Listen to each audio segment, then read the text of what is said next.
Hello and welcome to Alyssa Jean's Reviews. We are here to talk all things Severance Season 2. My name is Alyssa J. My Audi has no idea that I'm doing this. She'll just watch this later and see how hurt any did on this discussion. With me is Mark T.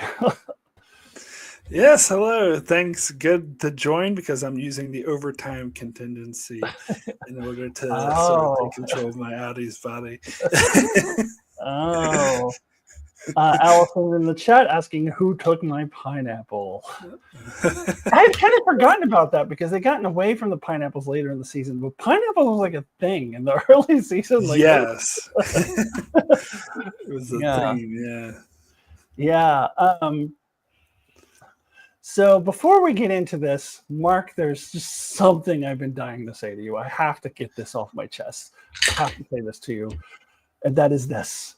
Mark. Mark. There will be no honeymoon ending for you. And Mark.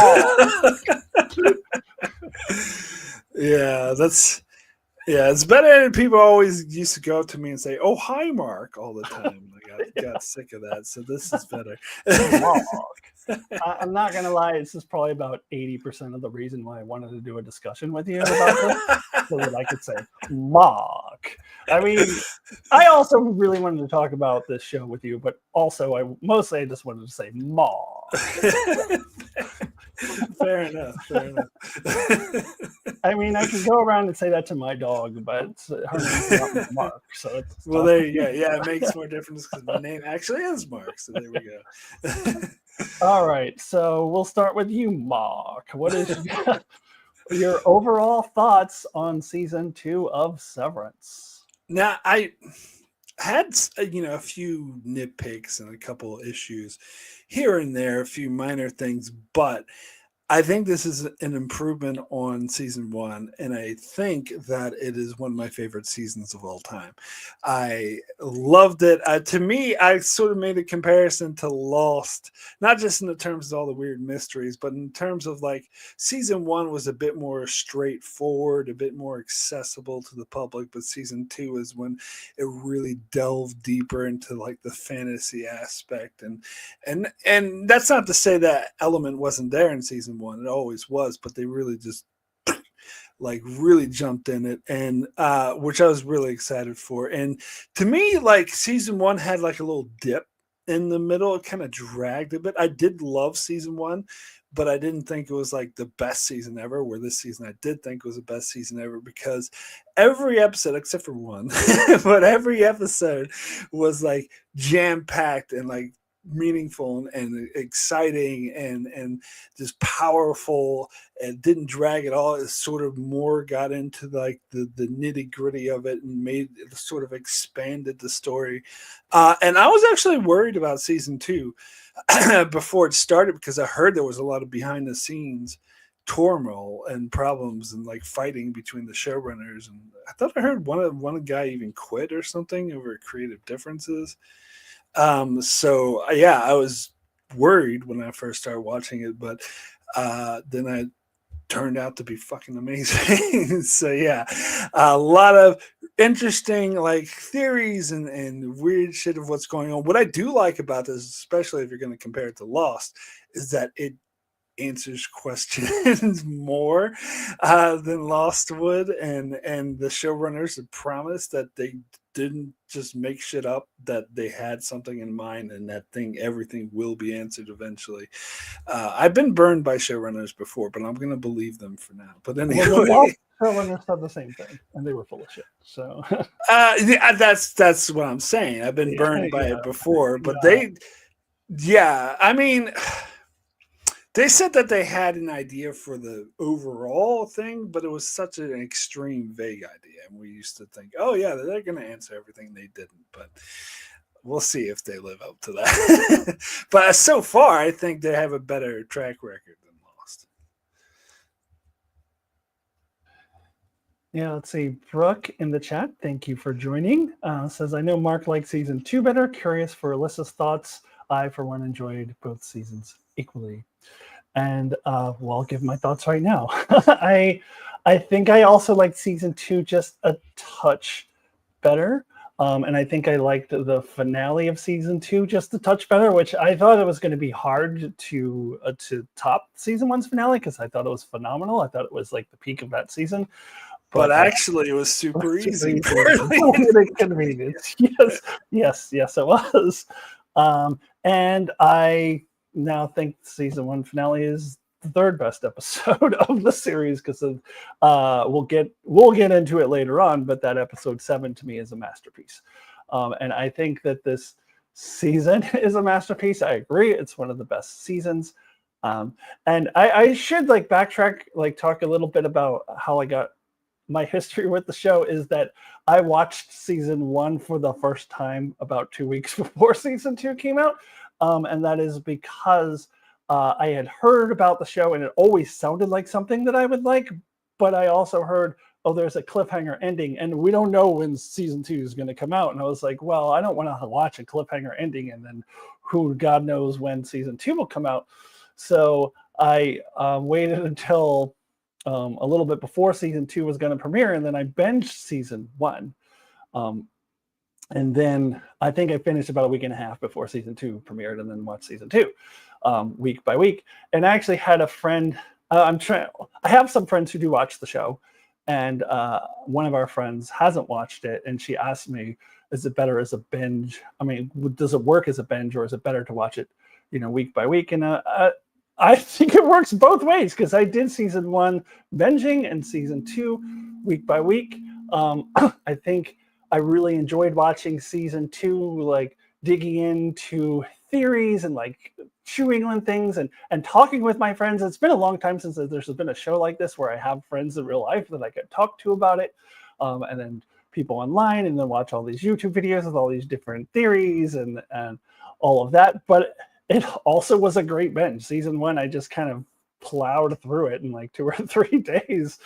So I think it's a show that can work either way. And as far as season 2 versus season 1, having just watched season 1, I do think season 2 is a little bit better because I think it kind of expands on what season 1 did. And I do typically hear, I haven't heard this a whole lot from fans, maybe a little bit, but I do typically hear with shows like this, when a season 2 changes what season 1 was doing, that like, oh, I miss the old. And I heard a little bit of that because we don't get a lot of the 4 refiners in the office together, and like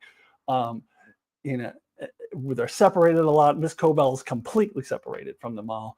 The 4 refiners are, I think, actually accounting for the fact that Helly R was replaced by Helena in the beginning. They are actually never together except for that like very short scene at the end of episode 4 when Irving is kicked out. Like, so the 4 original refiners are almost never together. And so I can see how that like causes some people like, oh, I missed that. But you can't just keep doing that. Like the show would get boring, it would get dull, it would get stale. So you have to expand on what was started in season 1, and season 2 just does that spectacularly. Like it just blew my mind so many times throughout the season, just in ways that, like, they took a lot of risks, and for the most part those risks really paid off, like trying just completely new and different things that were unlike anything they tried before. And most of those risks paid off big time. So it was just an incredible season, and I don't even know like how they would top this in season 3. But yeah, so I'm with you. One of the best seasons of TV at all that I have seen. Yeah, and for my part, I think I could get why some people might be like, "Oh, yeah, I missed the thing dynamic in season 1," and maybe I do miss it a little bit too. But I think I think they played that through. I think they needed to move on for that. We got enough of just the four refiners sitting in the office talking that they needed to move on from that. So I'm actually glad that they went in a different direction. And one thing I'm glad they went in a different direction is that we hardly got any Rickon this season, because I didn't hate him as a character, but I think he dragged on too much, and we didn't really need that much of him. And it seemed like they were having him there for humor. So I'm actually glad that he didn't really appear that much this season. He was comic relief, and he did. I think he did work well for comic relief. They gave him a little bit of a story arc in season. I'm just now remembering this because I totally forgot a little bit of a story arc in season 2, which they just dropped, and I'm okay with that. Like, I wasn't really that interested in his book and all that. I think he worked well for season 1, and the fact that his book was like inspiring to them in season. I think that worked well, but I don't think there was much of a place for him in season 2. Yeah, and I'm not saying I totally hate the character. Yeah, that I hated him in season 1. I just thought we didn't need as much of him, so I'm glad they cut back on it. And I like the storyline they did with him this season, where Lumen sort of corrupted his book and was trying to use it to manipulate the Innies. That was actually very clever. Yeah. Yeah, I mean, there's definitely a lot of people that I've heard who miss Rickon a little bit toward the end of the season, but oh, really? Oh, I hadn't heard of that. Yeah, because he's a good comic relief. He worked well for what he did. I didn't find him all that funny, but I thought he worked well in the show, but I don't think there was a place for him at the end of the season. And there's you can't shoehorn him in there. Just exactly. Yeah. Exactly. And I thought he worked well in the season 1 finale. Like, he was kind of essential to the season 1 finale. Yeah, but as far as like binging it goes, so I binged season 1 as well, even though I watched it a couple years ago. It was after it finished, and I watched season 2 weekly, and I much prefer binging. Personally, like I would, if I had the patience, I would have waited for season 2 to be over. But I was like, I don't have the fucking patience to do that. I have a friend who has the patience. They're like, oh, I'm waiting for season 2. I was like, you have a lot of willpower. I don't. I can't wait till it's over. I gotta watch it week to week because it's. And I think it probably your mileage will vary because you made a good point about being able to watch the videos and discuss each episode. And there's some shows I really like doing it for, but this show I'm just like so clamoring at the end of each episode. I gotta wait a whole week, and so it's better to just be able to binge it. Yeah, no, I really like listening to podcasts and talking to my friends about it, and just like I enjoyed that experience as well. So I liked both experiences. I would never force myself to wait for it to be over because I enjoy the week. Yeah, I wouldn't have the willpower to do it. Yeah. All right, let's see. Allison's got some comments in the chat that I haven't had a chance to look at yet. So going back a little bit, she says, I don't remember hearing about anything other than the writer's strike being the reason season 2 was long delayed. Yes, that was the main reason it was delayed. But Marc was right. There was some sort of behind the scenes, blah, blah, blah, whatever. But you know what? Sometimes that kind of thing can get overblown where you hear about that and like, oh, the season's going to be a disaster. And it's not always. It's not always. Sometimes it is. But that's not always the case. Yeah, I wasn't like certain. I was like, oh, this season's definitely gonna suck. I was just a little bit worried because of that. Because sometimes that behind the scenes disaster can mean it's not good, but sometimes not.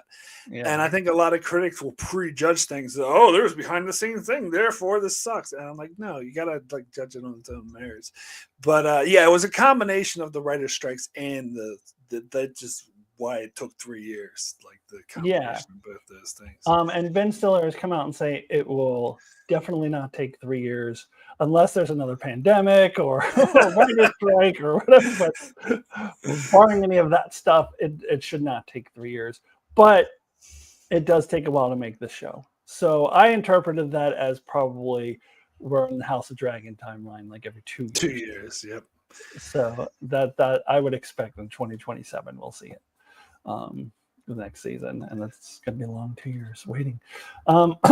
Allison also says, I've never been much of a fan of Ben Stiller's acting, but I'm liking him more and more as a showrunner / director. I agree. Never been a huge fan of his acting either, or his comedy.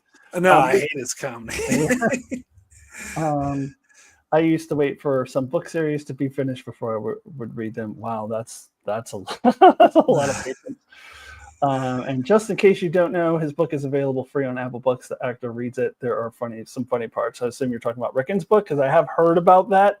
I don't know if I actually want to go take the time to listen to it, but that is I know that people like I've watched YouTube videos where they've like read it so that they're looking for like Easter eggs and clues, see if there's clues to the but yeah, I do know that it's out there. Yeah, I wouldn't want to read it because as I said, I didn't find the character that funny. Then Allison says, I liked in the early episodes when Rickon kept calling Rick's Innie his worky, and then he came up with Mrs. Kobelvig. Oh, Kobelvig. He did. I didn't remember that. Yeah, I think I vaguely recall that in like episode 1 or 2 would have been, but yeah. Yeah. And Brooke agrees with Allison about Rickon's book. I listened today. It goes by fast, and there are some tidbits about Mark and Jim as well. Okay, maybe I'll listen to it sometime. I don't know. Yeah, I do remember him calling Mark's worky. I do remember. Yeah. I do remember that, but I don't remember Mrs. Kobelvig. All right, so we got a lot to talk about, and we're going to go through all the characters, and within characters, all the different storylines and a lot of different things. But before we get into that, the first thing that I want to talk about is the opening credit sequence, because I have decided after season 2 is finished that I think this is my favorite ever opening credit sequence. For a while, I was like, well, maybe not quite as good as Game of Thrones. Game of Thrones to me is like the ultimate with the music and how the mood, the tone and the mood of the music fits the show and the visuals and everything together. I always thought nothing would top Game of Thrones, but I think Severance might now be my favorite. Perhaps because there's some like bad feelings about the end of Game of Thrones, but again, the tone of the music like fits so perfectly the tone of the show. And there's a bunch of YouTube videos. I've watched some of them where there's some musician or something like breaking down like, oh my God, this is the most incredible theme music. There's this one guy who was like, I've never seen the show, but I'm going to watch it now because this theme song is a masterpiece. And he's like breaking it down on the piano and like why it's so good bit by bit. But then you have the visuals that go with it, and and season 2, there's a lot of like little Easter eggs here and there about things that are going to happen, which other shows have done. I think Westworld did that. I can't think of others. There's other shows have thrown like little tidbits of things that might happen later in the season, things like that. But it's just so visually stimulating and just compelling. And there were at least two. There might be a third one, but there's 2 episodes this year where they didn't do the opening second. I know episode 4 and then episode 8, they just because they just wanted to get right into their story, they skipped the opening credit sequence, and I kind of see why they did that. But I was like, oh, but I want to watch that. Like I miss it. But yeah, I don't know. What are your thoughts on the opening credit? Yeah, no, I agree. The music in particular, it just stuck with me, and it was an earworm, and I was listening to it for like 20 minutes straight yesterday or something. And it's yeah, the music itself is amazing, but combined with the visuals, and I think season 2 definitely stepped it up. Like you said, it had the Easter eggs that had like the baby Kiers walking around and shit like that. And yeah, so I loved it. Not sure if I'm ready to say it's my favorite opening sequence of every show, because I'd have to look. I remember I did a top 10 once of it, and this would definitely crack the top 3, but I can't remember what I had as number 1 or 2.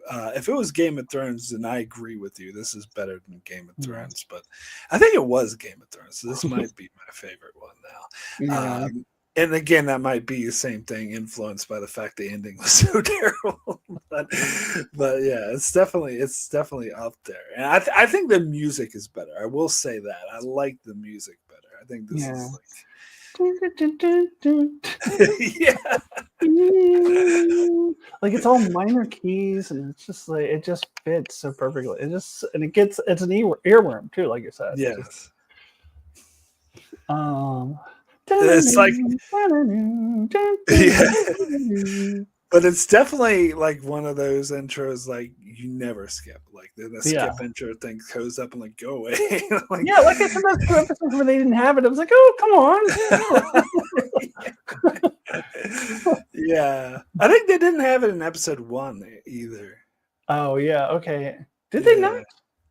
Yeah. Yeah, I Yeah, don't I was just watching a video where they were saying, yeah, I saw it in episode 2 because that was the first time they showed the intro. I'm like, oh, okay, that's right. okay.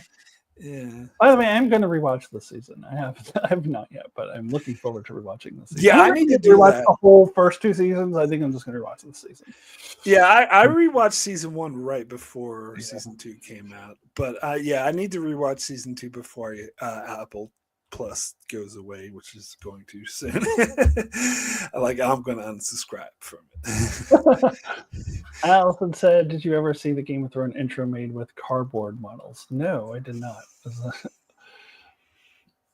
Is that like on YouTube? Should I check that out?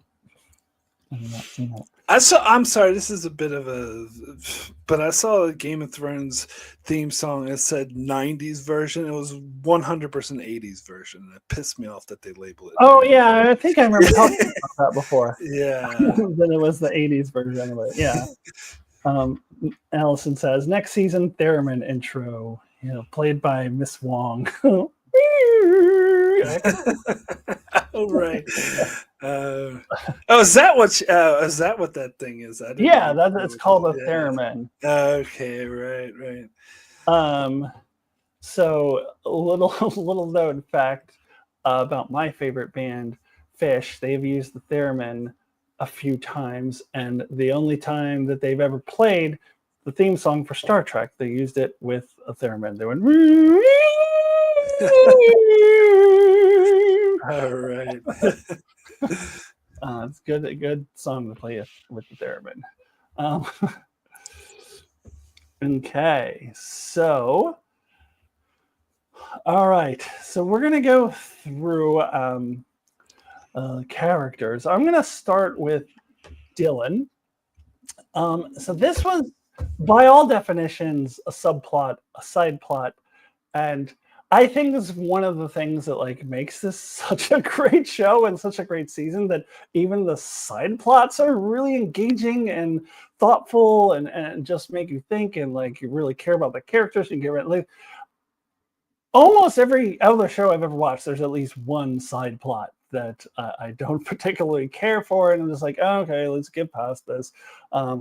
One that comes to mind is like in Lost. I was a huge fan of Lost in the first couple seasons, but then they would have those episodes with Charlie and his brother and doing drugs, and like I just could not care less about that. And so there's every show has had a side plot like that, and I don't think.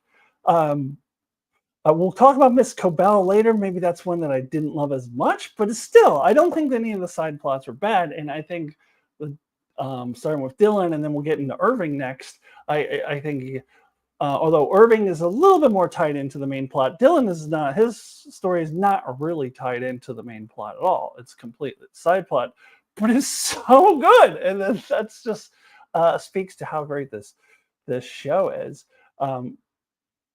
So he has, I forget what he has special visitations. I forget if Milchek had a special name for it. Like the old things have little names for it, but his family visitation where his wife gets to come and see his his Audie's wife gets to come and see his Annie. And at first this is set up, this is very clear, like as a way to kind of divide the refiners so that they don't unite. This is the classic tactic by all corporations that want to like prevent people from unionizing and coming together.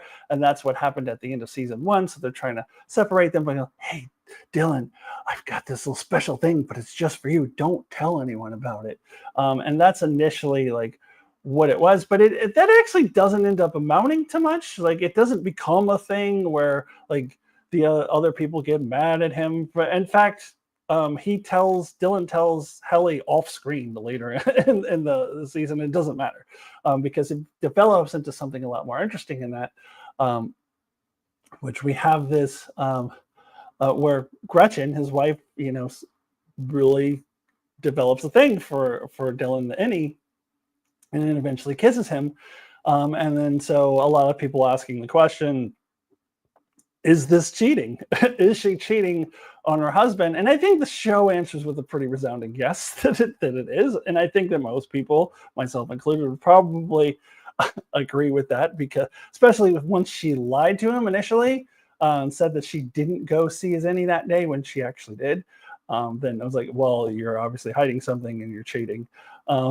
But she does eventually fess up, which is something I appreciate about the show, because also, which is something we'll talk about later, Marc fesses up to Helly that he slept with Helena, and not immediately. Neither of them did it immediately. They waited a little bit, but they did. It wasn't this thing like, oh, they find out by some other ways and they get mad at him, and then it turns into this whole other thing. I like that they have characters like admitting their sins in this. But of course, Audi Dylan doesn't take it very well, as you would expect him not to.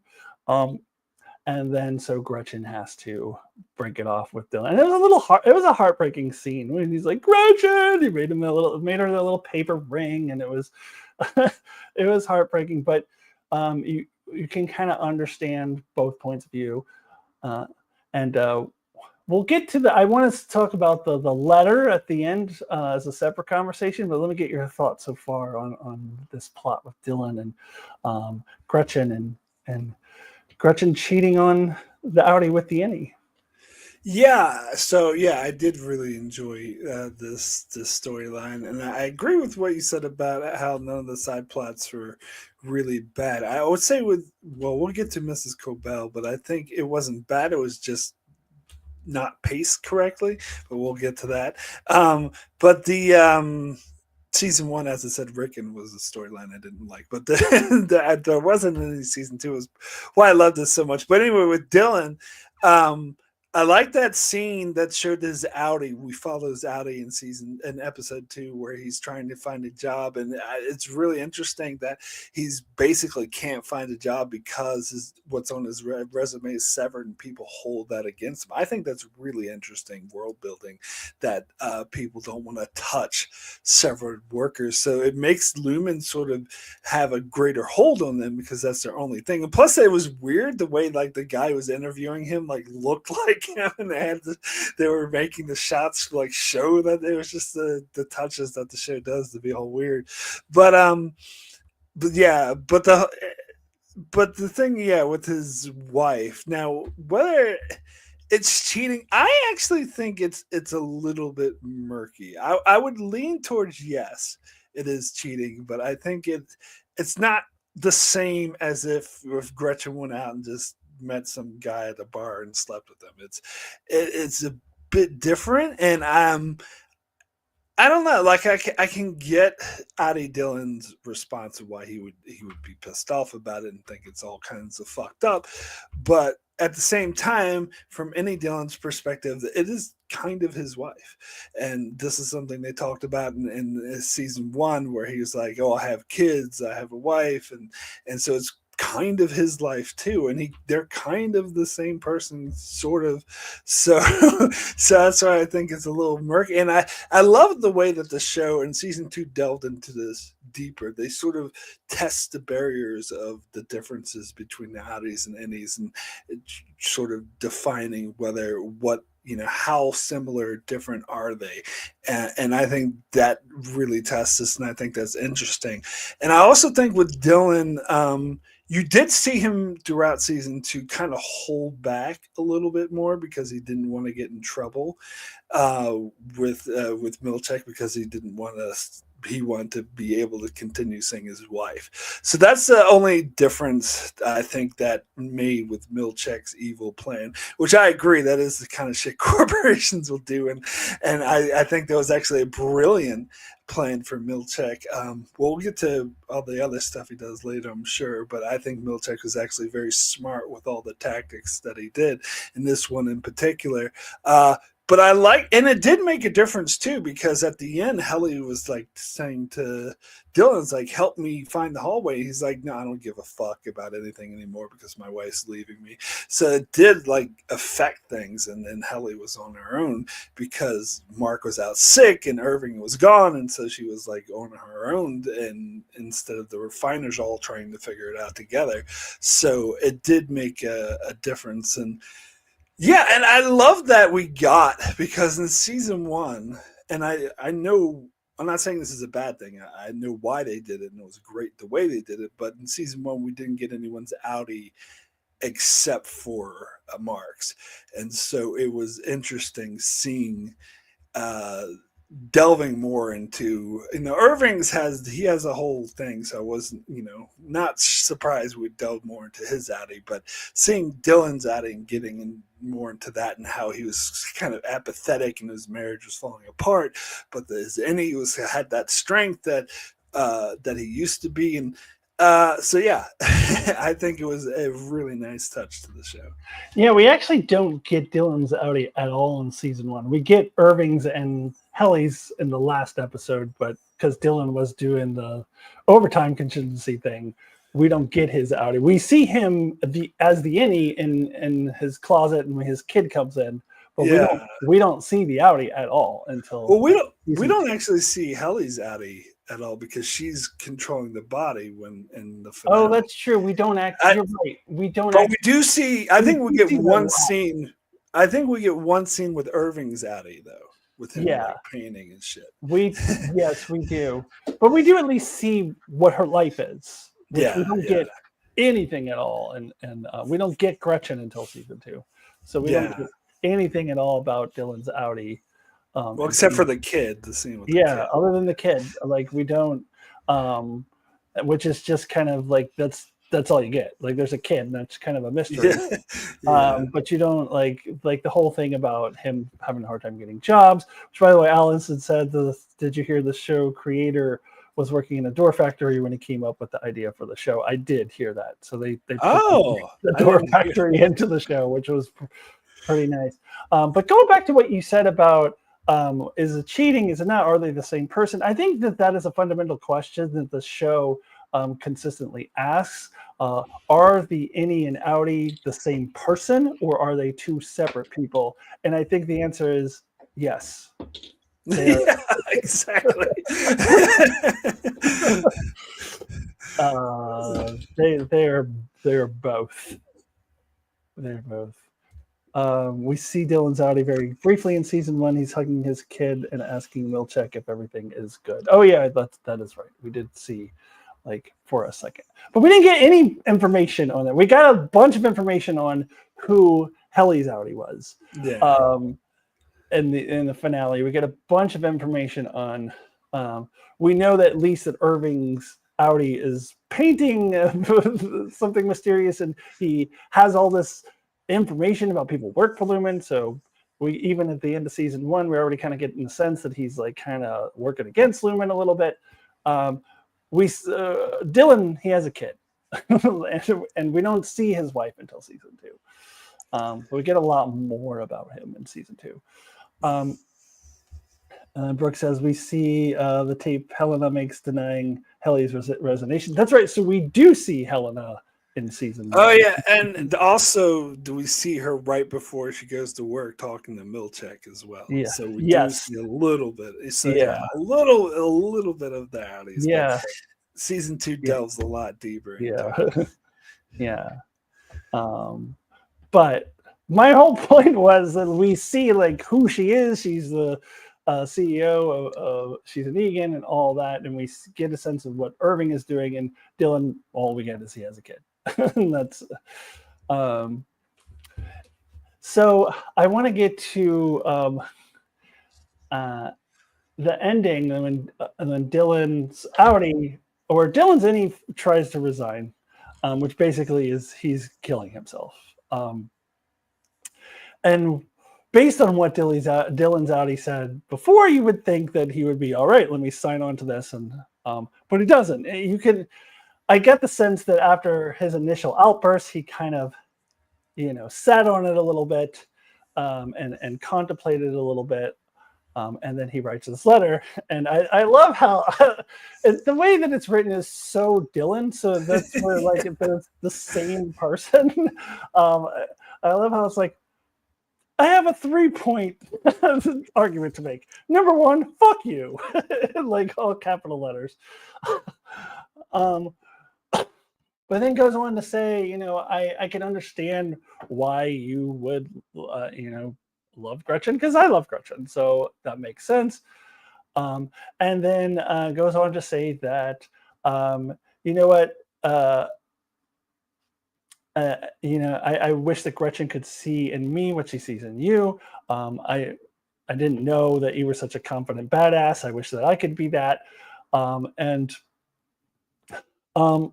then ultimately says, hey, you know what, you can quit if you want, but I hope you stay because I like the idea of you being around.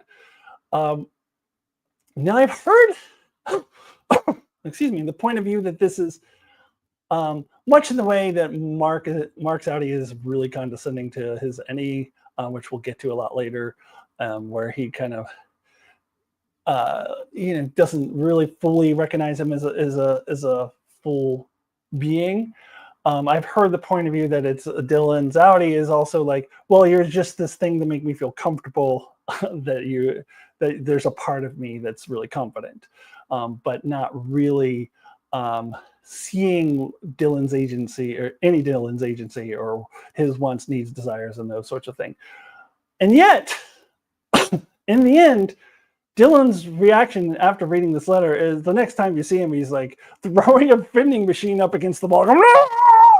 He doesn't see that. Dylan scream is awesome. That's what he did in season 1 when he bit Milchek. And his response is to like fight. Now he's ready to fight for his friend, and he's back. So I think Outie Dylan does a couple things differently than Outie Marc. I think for one thing, he gives him a little agency and he gives him a choice. You can quit if you want, but I hope you stay. Whereas Outie Marc was really trying to convince Any Marc basically to kill himself, to sacrifice himself for so that he could have his wife back. Outie Dylan's given Any Dylan a choice. And I read it as, I think Any Dylan liked the fact that his outie called him a super confident badass, because I don't know if he thought of himself in that way. So I think that that did give him more like self-esteem, more confidence that he's the part of this Dylan being that has more of the confidence. And I think, okay, now I'm back, now I'm ready. But I don't know, how did you see that scene? Well, the way I contrast it is with Helly's outie and the interaction she had in season 1 when Helena taped the thing saying, "You're not a real person. I'm a real person. So it's denied. You can't quit." Whereas Dylan's outie was like, yeah, I see this. You have these values that I wish I had, and if you want to quit, you can. But I think you should stay, which is basically saying I think you should be alive. And so that was the huge contrast to me. And of course, we do know that there is a little self-interest involved with Dylan outie as well, because he can't get a job anywhere else and he needs that job. But that makes it even more sort of admirable that he was willing to leave the choice up to his any and not force him to not do the same thing Helena did and be like, "You're not a real person. I am." So that does speak well of him.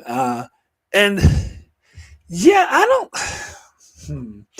don't know. Part of me thinks that maybe he is like overreacting to it because it is still technically him and that it was kissing his wife, but I don't know. I can understand both of their sort of anger. I definitely understand any Dylan like wanting to just quit. Like I thought that was powerful writing, and I like how when he comes up the elevator, it's like, oh my god, my Audi said no, and Milchek was like, well, actually, come with me. It's also funny how Milchek runs out of the room, so he doesn't see any emotion. But yeah, so yeah, no, that was a really cool scene too. I would love to say hello to Darren from D's Reviews popping in, saying love the Dylan response to his any. Hey, Darren, good to see you. Yes. Yes.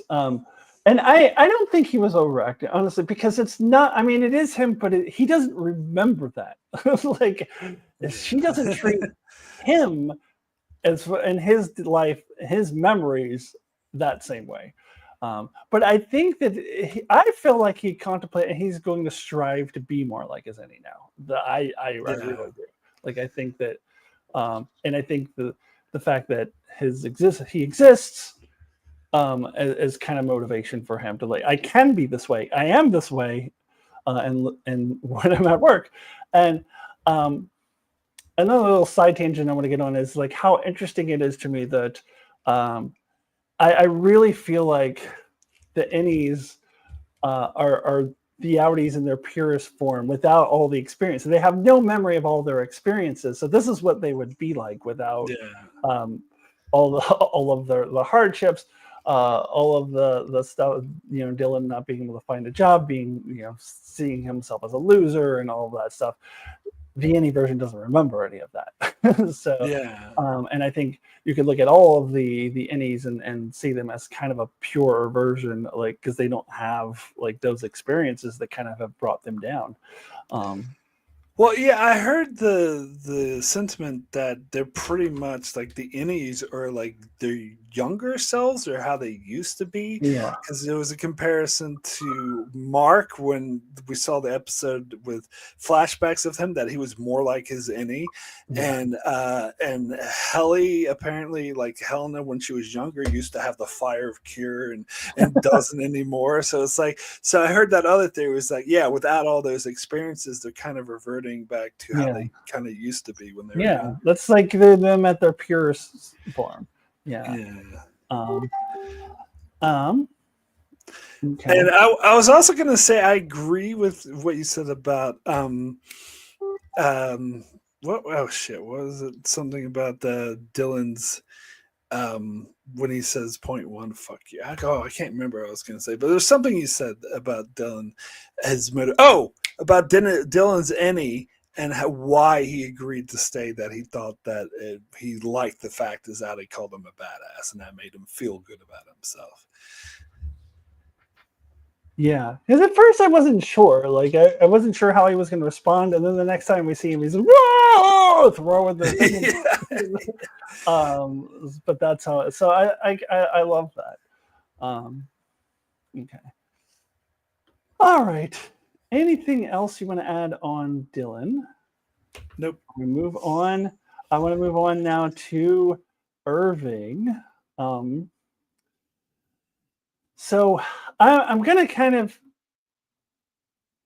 base this discussion on the premise that Irving's coming back. I do not believe that John Turturro wrote off the show in a train. Like I mean, do you disagree? Do you think there's a chance that like we've seen the last of Irving? No, I would be very surprised if we've seen the last of Irving. Yeah. Because, well, the main reason is because there's still a lot of unanswered about it. There's a lot of unanswered questions that I do want to get to. Yeah. But yeah, okay, we're in agreement. I do think, I mean, we will most definitely see Irving's outing again. I think, I don't know how, but I think somehow, some way we should see his innie again. But I think we might. Yeah, I think we might see his innie. Because they've now established that there are other places where innies can appear, like the birthing cabin. So there may be other places too. And when they were out on the Orthbow, they were innies there. It's still never been completely confirmed where that was, but it seemed like the showrunners were implying that that was really outside. and not like some holographic or like some simulation or whatever inside. Oh, do some people think it was a simulation? Yeah, I did it first. Oh, okay. I I never did. got that No, from it. I did because like the main thing is because how was the TV plugged in? Like it was like the TV was just in the middle of the wilderness and it wasn't plugged in. So, so that was one of the things. But after the next episode, there was a lot of clues that were like, oh no, okay, they really were outside. But that's just an example of another. That's another location that they can go and become ennies. So Well, didn't they have like a name for the contingency that allowed them? Was overtime it contingency. was it the same overtime? Okay, Yeah, right. yeah. I don't know for the ortho. I'm not sure if it was the overtime Yeah. contingency or not. But the point is, there are ways that are any Irving can return, and I would think that he would at some point. But certainly, Audi Irving will be back. You don't just let John Turturro ride off on a train Yeah. off of the show, especially when there's unanswered questions. But I Well, want to. Oh, go ahead. I was just gonna say the one I'm uncertain if we're gonna see Bird again though. I feel like that was kind of a departure for Bert, but I Yeah. don't know. We could possibly. I think we should see Bird again, but I'm not. I'm less sure that we'll see Bird again than I am we'll see her. But again, it's Christopher Walken. So Yes, I feel like we're going to see Bird again too. Yeah. I don't think Bird is done.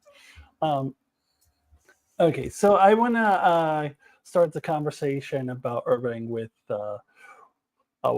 any Irving, because he continues this journey that he started in season 1, where he goes from being like the most devout follower of the Kier cult to then just being the burn the place down, like being the biggest rebel because of falling in love, and then what Lumen then did to his lover and basically killed him off. And so we excuse me, we kind of see him continuing along that path. Any Irving is only up through season 4 or episode 4 rather. And episode 2 there are no ennies, so he's really only in 3 episodes. And he's the one who saw right through Helena's bullshit, and I think it's because Dylan was being distracted intentionally by Milchek, as we talked about with the family visitation thing, so he wasn't really paying attention. And Marc was just very smitten with her. He was, and which Irving called him out on that, and he was right that you're just blinded, but like you're just looking at her like a puppy dog teenager, and you're blinded and you don't see it. And that was absolutely right. And Irving is the only one who can see through it. And it's in a really kind of dark scene where he tries to drown her, which is, I think, the second or third time someone is trying to kill Helena, because then Ellie tried to kill her by hanging herself. But yeah, and then he's essentially killed off for all intents and purposes, unless we see him come back in season 3. Which I thought was just a really powerful scene, and I think that was probably John Turturro's best episode. Was that 4th episode? Anyway, what are your thoughts on any Irving before we move on to Audi Irving? Yeah, I mean, I love the scene where he wanted to just leave, and Dylan like convinced him to stay. Yeah, that was a powerful scene, and I love, again, he seemed more sort of into sort of figuring out the mystery, like with the door and shit like that. And yeah, you're right. I think the dream sequence when he was in episode 4. I think people are signifying like that there's like that death or something, that so some people have theories that has to do with the Kier is being kept alive or some shit and stuff like that. But that was a really weird like sequence. I think that whole episode was kind of like the what the fuck episode of the season, which in a good way, in a very good way. And yeah, I did love how he sort of caught on to the fact that it was Helly, and he's kind of, or it wasn't Helly, that was Helena, and he saw through it. So yeah, it did make him clever, and I was disappointed to see him written off the show, but it was a powerful moment. But hopefully, we will see him again. Yeah. Yeah, and it's interesting that, like, I mean, once he gets over his like blind faith in the cure thing, is that he is the one who's most willing to investigate and like figure things out, which is exactly what his Audi is doing as well. Yes. And then we only see his Audi, although I don't remember if we see him. Probably see him in episode 5.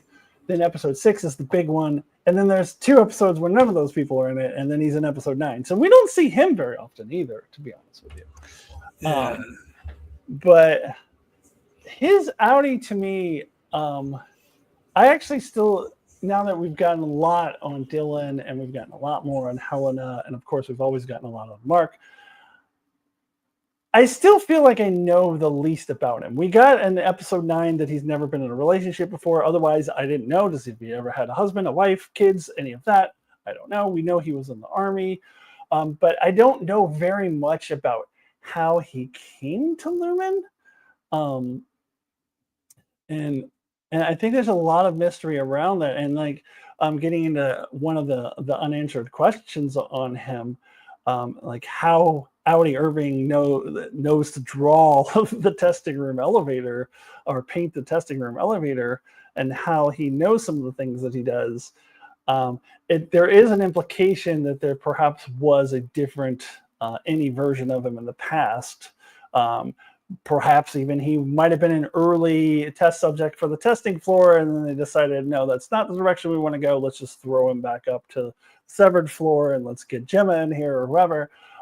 That could be a possibility. But it does seem to imply to me that in some way there was another version, any version of Irving in the past. But there's just a lot of mystery around what made it. Like for the other 3, we kind of know why they decided to join the severed floor. Him, I don't really know. So I still, even though we got to know the Audi a little bit, I still feel like I don't know. There's still a lot of mystery around him. I don't know. What are your thoughts?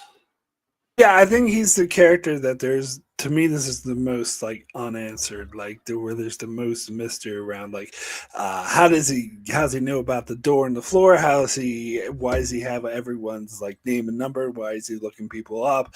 And most importantly to me is, who the hell is he talking to on the phone, on that pay phone that he keeps calling?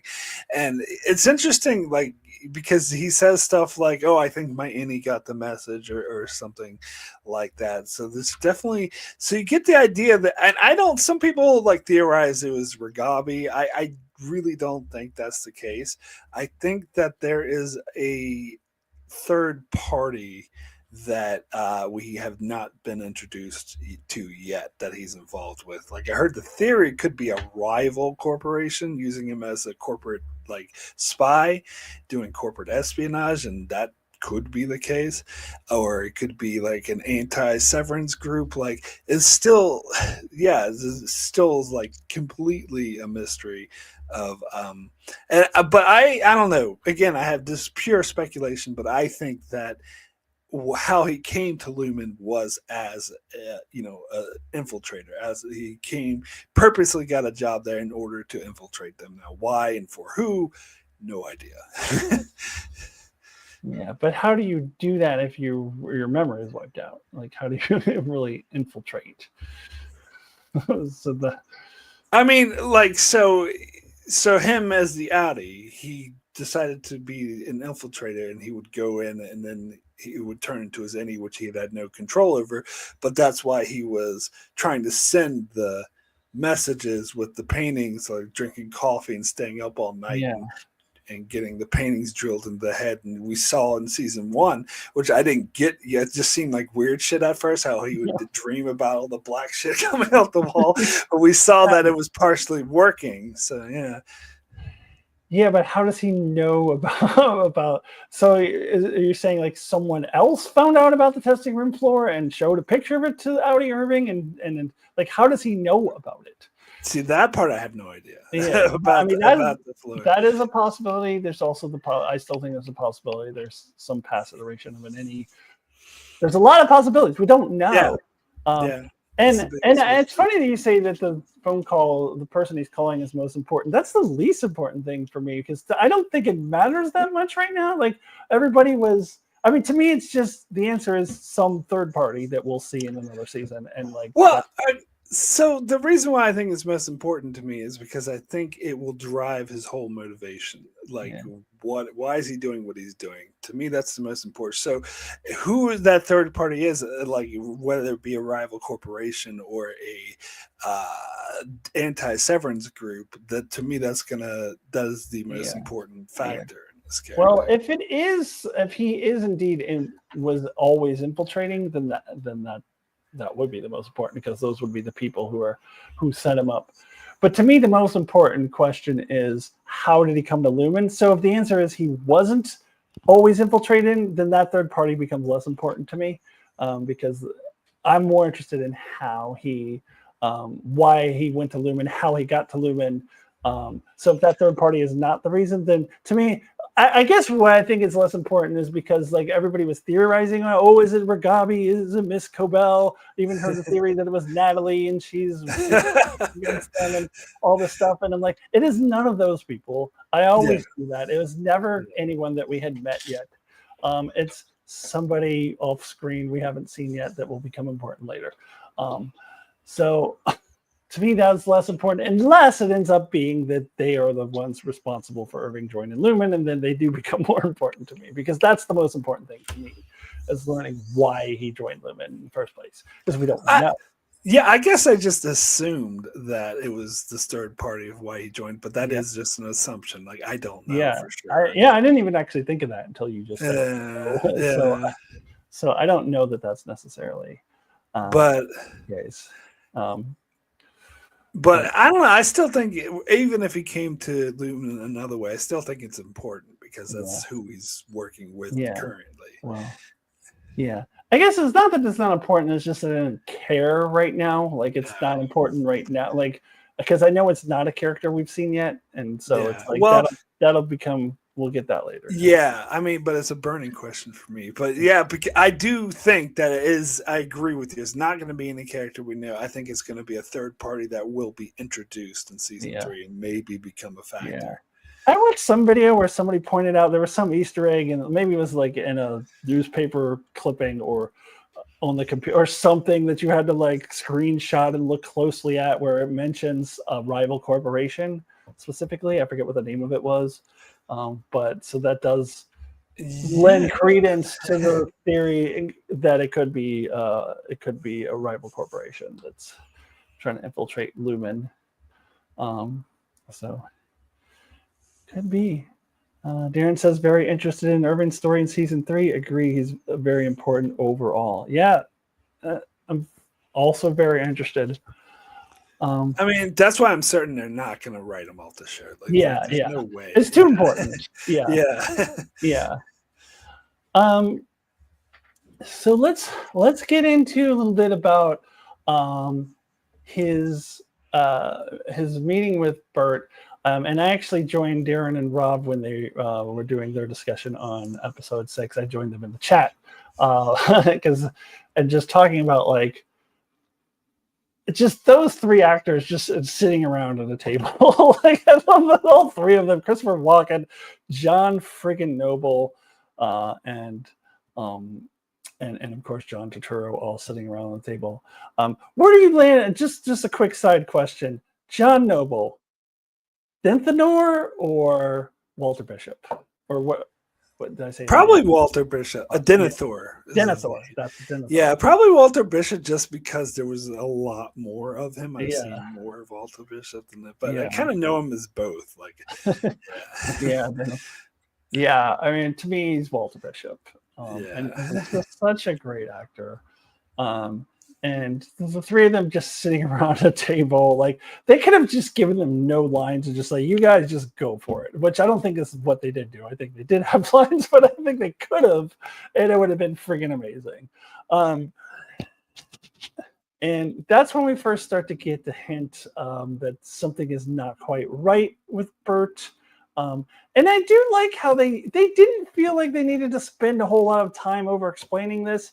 We just, the next time we see them, like we see Bert showing up to apparently kill him.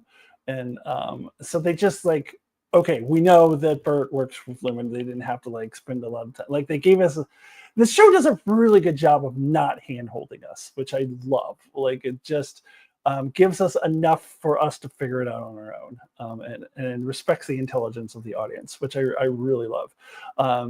So we do get the next time we see them, a full 3 episodes later, that Bert is like some sort of assassin for Lumen. And then we also hear Helena say, we're taking care of Bailiff, which is his last name.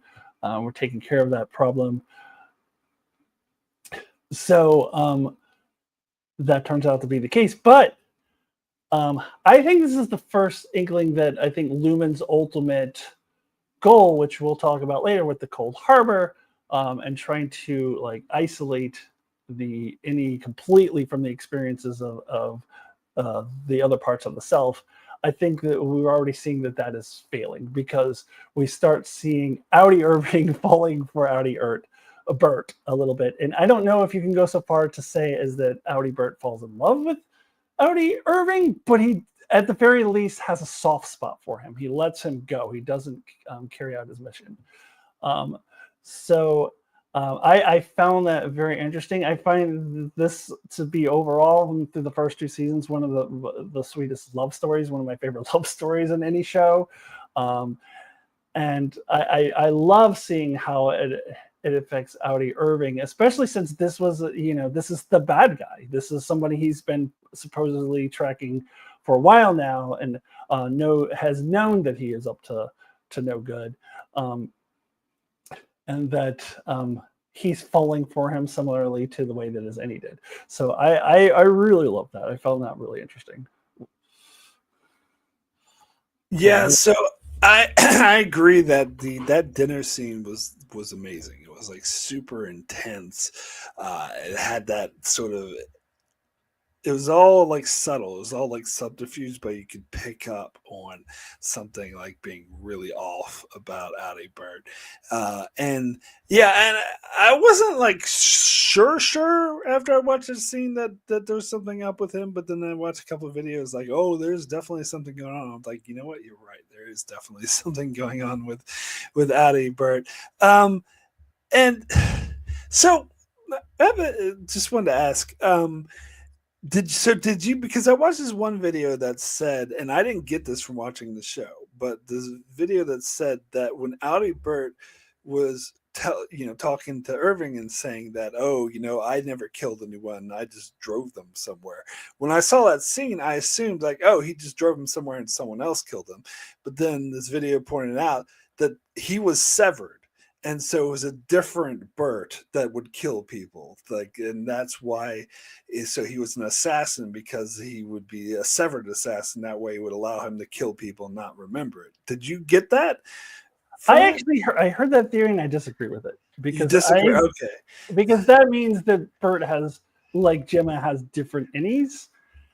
Because the reason he told Irving for becoming the Innie and going to the severed floor holds true, that he wanted to have an innocent part of himself. Whether or not he wanted to go to heaven, I don't know, but he wanted to have a more innocent, and he reiterates that in episode 9, that he wanted there to be a more innocent part of himself. Yeah. So the fact there being an Innie that's an assassin doesn't jive with that. So I do think he literally drove him somewhere, and Drummond or some other person killed the people. Like I do think that, because it's hard for me to wrap my head around if his whole reason of being an Innie is to be innocent, and you see his Innie is very innocent, for there to be another Innie who's totally evil, that kind of messes that whole thing up for me. So I don't like that theory. I mean, I could get it that there's separate Innies, just that he has two. But I think the reason why they came up with that theory is the whole thing with, God, what was his husband's name again? I was trying to remember John Noble, but I'll just call him John Noble. But it was John Noble saying that, oh, he's been severed for 20 years. Like, no, I haven't. Severance hasn't been around for 20 years. You could tell something was up with that. You could tell that what John Noble was saying was true. So that kind of implies that he was severed first to do the nasty shit. Did he say he was severed for 20 years, or that he's worked for Lumen for 20 years? Because I think he specifically said severed. I thought he said he worked with Lumen for 20 years. No, they specifically brought it up because that's why Bert had to rebuke him and say, like, oh, Severance hasn't been around for 20 years. Like, they specifically mentioned Severance, which is why it was a weird thing. Okay. So I could see it being the case, but I didn't get that from it. Like, the video I watched was talking about it like, oh yeah, that's clearly the case. I'm like, is it? I don't think it is. No, I don't think it's. I think that's what you call a theory. And it may be true, but I don't think that that was clearly stated in the show at all. Like, I don't. I think that that's whoever made that video kind of making that assumption and running with it and thinking that that's what was said, but it was never actually said, and I didn't read it that way at all. So, and I kind of don't want it to be that way because it does shit on the innocent Bert a little bit. So I don't think so, because if you think of each innie as a separate person, it would still be different people. And I see. I am not that opposed to it. I think that would be interesting and I definitely think there's something up about that whole 20 year. Like, they said there was there for a reason. Yeah. So that makes me think that maybe it is the case. But then why? Like, I mean, is there a certain place he has to go to trigger his innie because he didn't go there, and that's how he was able to release? That's what I would think. Like, he said, I'm the driver, so we would drive to a place, go inside, and become the evil innie. Yeah, I suppose that could be. But yeah, I think a lot of that is inference. I agree that they did not actually say that. Yeah, it could be. It could be. But yeah, I think there's still too many unanswered questions about Bert too. That's why I think we're seeing Bert again. Like, I don't think Bert's done. I mean, to be honest, the main reason I think we're seeing Bert again is because it's Christopher Walken. But also, he's an important character. I know. I think if it was any actor, we'd be seeing Bert again. I don't think it's just. Oh, really? And I feel like that was kind of that would be a good exit because we don't really know about it. I mean, and he's so important to Irving's character that you can't not have him. Yeah.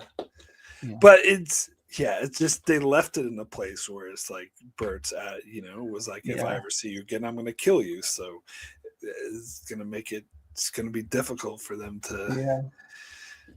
Actually, it's going to be sued anyway. Sorry. Well, we've been here over an hour, and like I haven't even gotten halfway through my agenda. We need to pick up the pace a little bit here. So let's move on. This shouldn't be a super long conversation. I want to talk briefly about Milchek, and maybe we can talk a little bit about Miss Wong. I don't really have a lot to say about Miss Wong, but I thought this was a really interesting arc for Milchek, because you see him kind of getting picked on by his superiors and pushing back, but it's to the point where one podcast I listened to was theorizing before the finale that we might see a complete heel turn for Milchek, that he'll be fully supporting the refiners. And I never thought that was the case. I didn't think that we were going to see. I think that he is drinking the Kool-Aid, the Kier Kool-Aid. I think he believes in the cause. He may just not always believe in the people who are carrying out the cause, the people above him. And indeed, we see him like fully dancing with the marching band. I love me and Milchek dancing scene. It's like dancing around with the marching band, and he is fully still on Team Lumen. But we also see him, giving insults to the Kier dummy. I don't know if we want to spend time like talking about what the deal with that is. Like, I don't know what the deal with that animatronic dummy is. I don't know if I want to spend time on that. But he makes that comment about you're 5 inches taller than Kier actually was. So he's still pushing back in small ways, but I think he still believes in the vision. But he does give me one of my favorite scenes and one of my favorite lines of the season, if not all of television, is when he tells Drummond to devour feculence. That was so good. Oh, and Drummond goes, he can't do anything about it, and then he dies, so he never gets a chance to do anything about that. So a big win for Milchek. But and it starts building earlier in the season with the paintings and like the implied racism there. He talks to Natalie about, hey, how did you feel when they gave you paintings like that? Which she kind of tries to brush aside, but you can kind of tell that it probably affected her a little bit too. But yeah, that's kind of the beginning of it. Like he doesn't like how he's being treated, and going even further back than that, how they never changed the Miss Cobell off of his computer back in episode 1. So he's just being poorly treated and starting to push back. And yet I still think believes in the cause. I don't know if we'll see him ever go fully team anti-Lumen the way that Cobell apparently has, although I have questions about Cobell, which we'll get to. And I never expected that we would see him fully support the refiners, but it is interesting to see him push back. What are your thoughts on Milchek's arc this season? Good old milkshake. We missed his name this year, Seth. I don't believe we got that. Yeah, no, this is definitely the first time we heard his first name. Yeah, and you get the impression he doesn't like being called that because that animatronic dummy was kind of saying that to mock him and be like, "Good point, Seth." Like, yeah. And wasn't there a point in some earlier in the season where someone said Seth to the one of the Indies, and they're like, "Seth, who's that?" Oh, that was at the Ortbo when Irving was drowning Helena, and she's like, "Seth, just do it." Oh, right. And yeah. I think Dylan said, "Who's Seth?"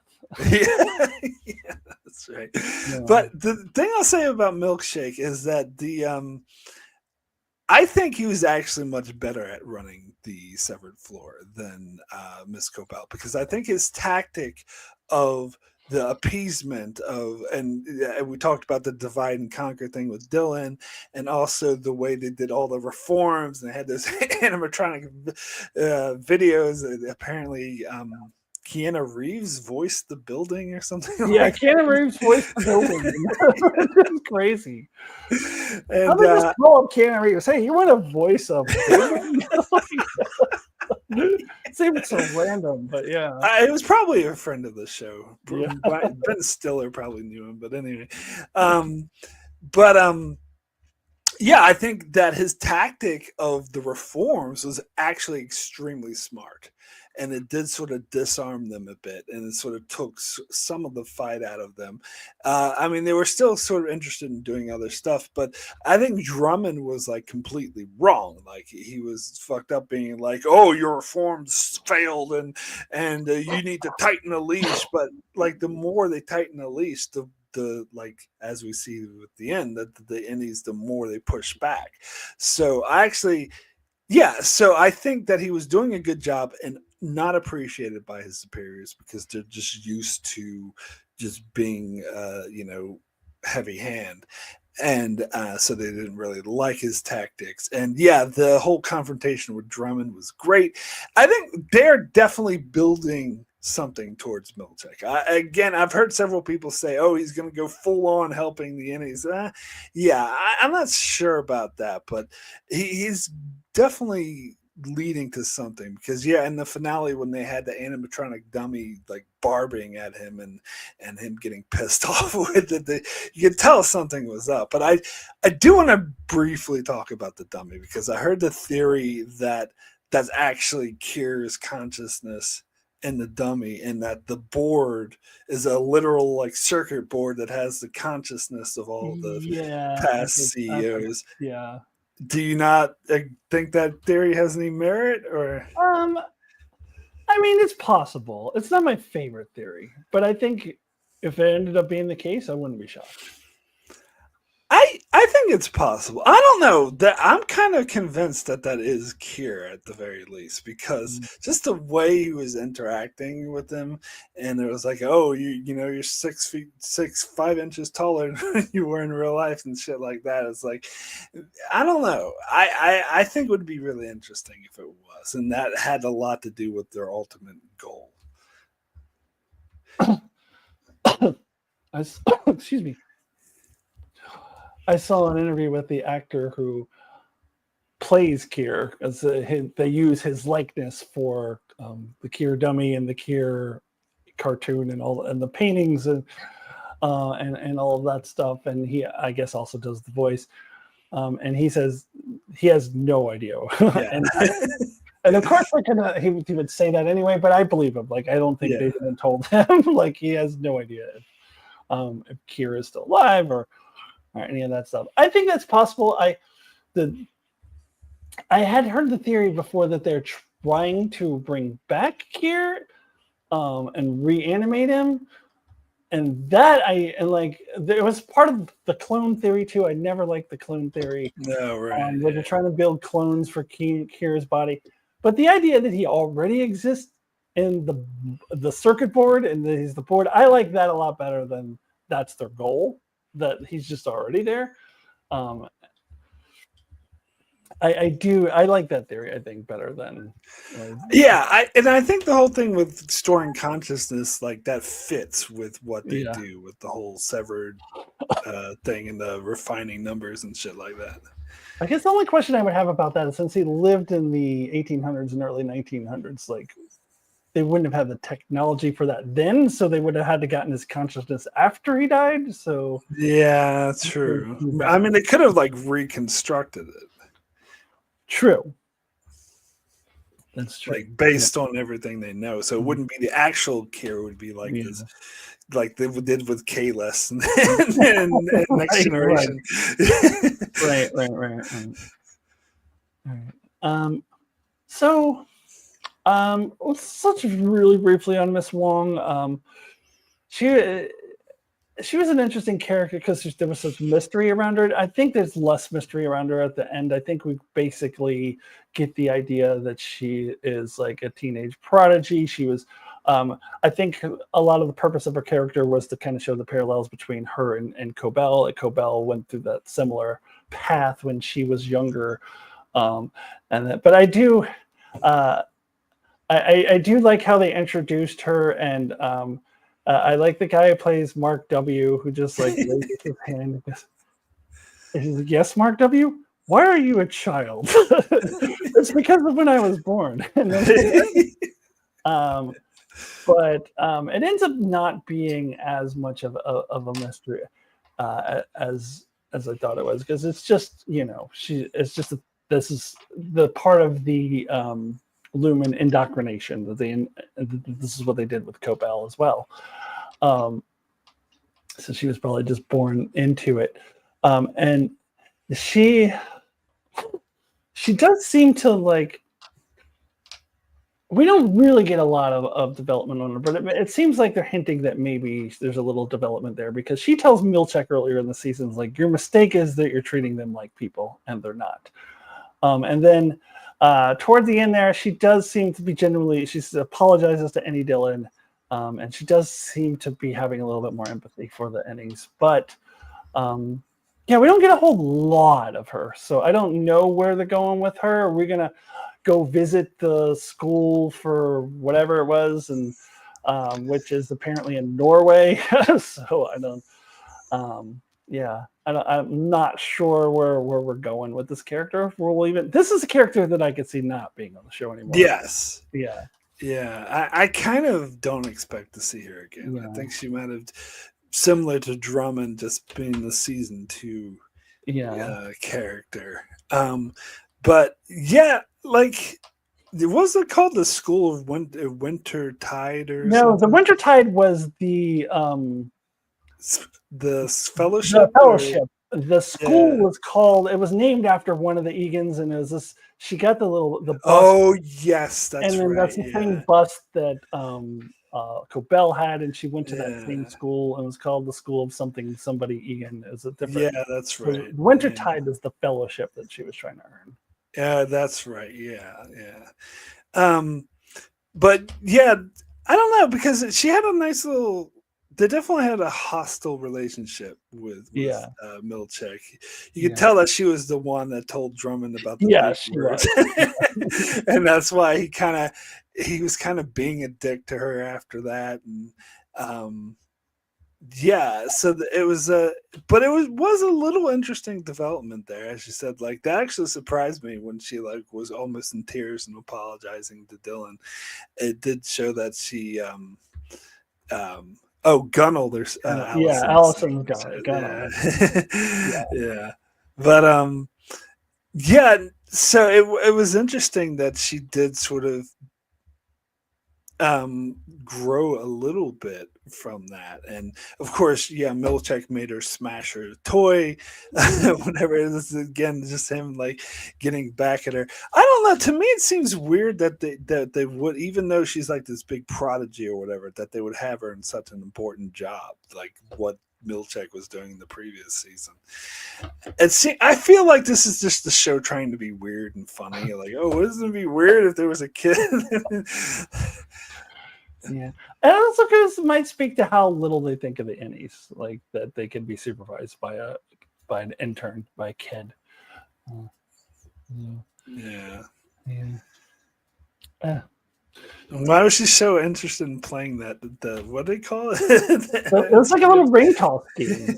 Like No. The instrument you were mentioning oh, earlier. the theremin. Yeah, Yeah, the theremin. that was supposed to be weird. Yeah, at one point she was like, "Oh, can I play my theremin?" And Milchek was like, "No, you're not." No, she was supposed to. She was expecting to play the theremin at Irving's funeral. Yes, that's what and it was like, was. no.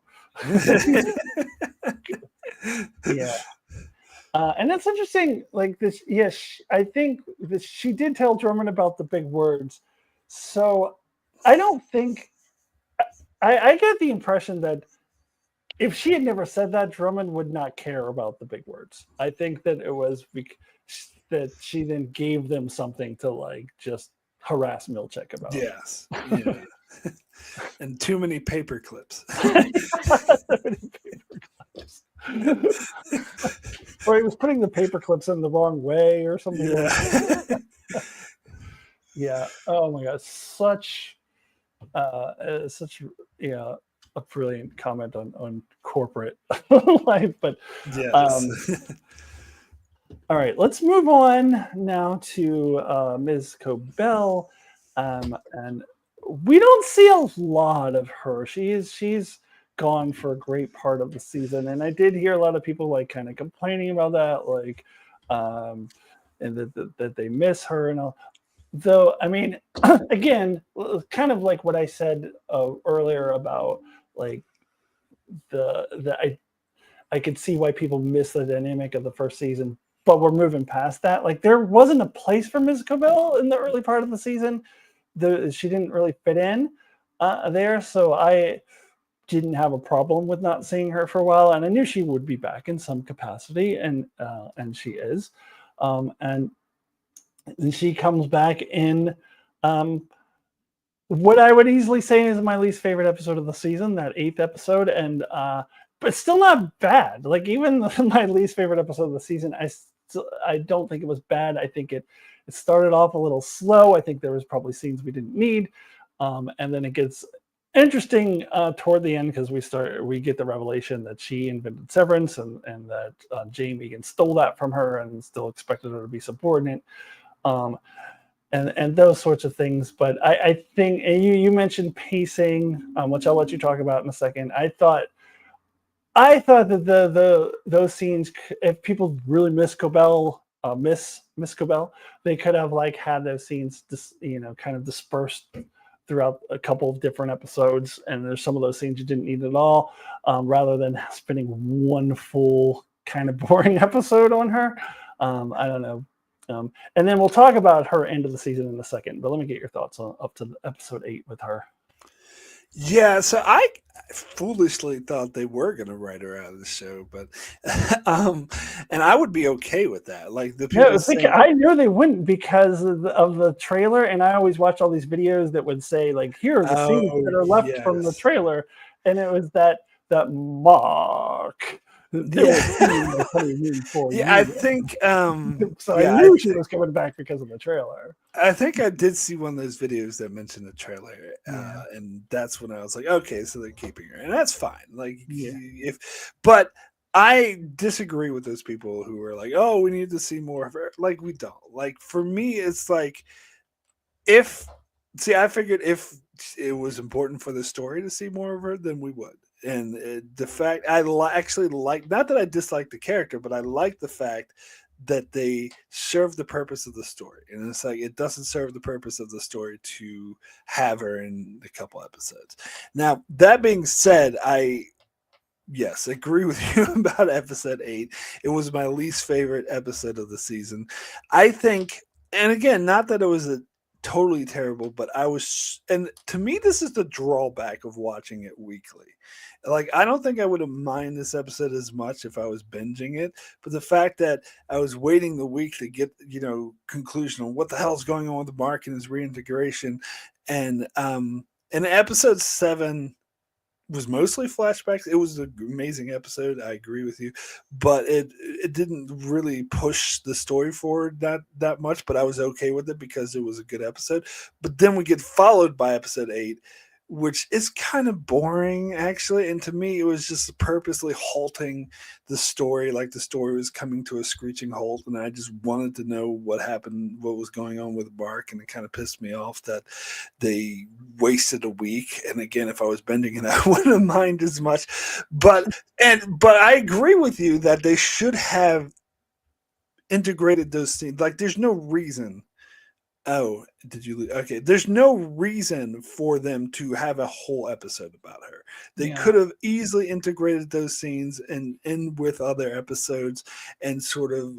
I think it would have kept the story flow better.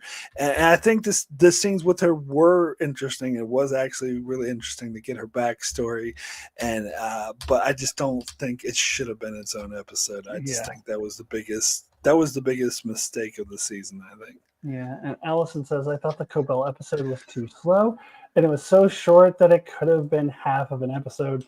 Love the character and the actress, but not where she went this season.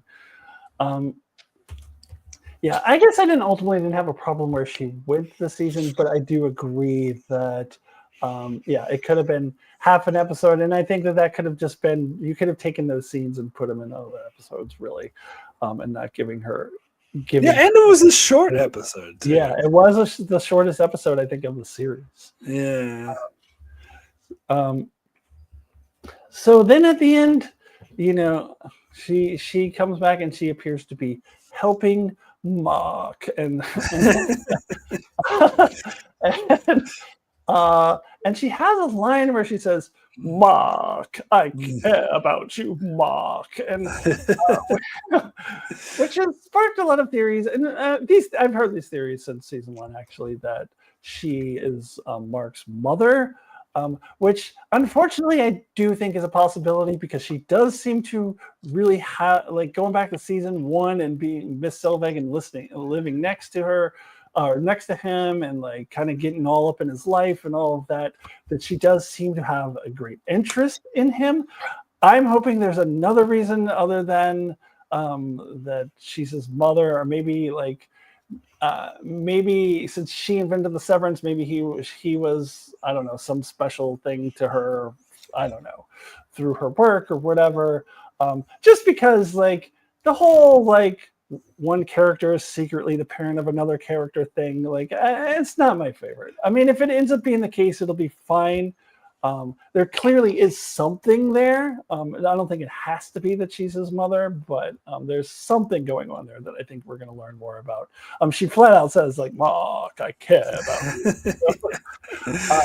But I don't fully trust her either. Like I think that given the chance, like she would still do those things, but her way, that she would be in charge. But um, I don't know. What are your thoughts on Cobell's motivations and what is she really up to? Um,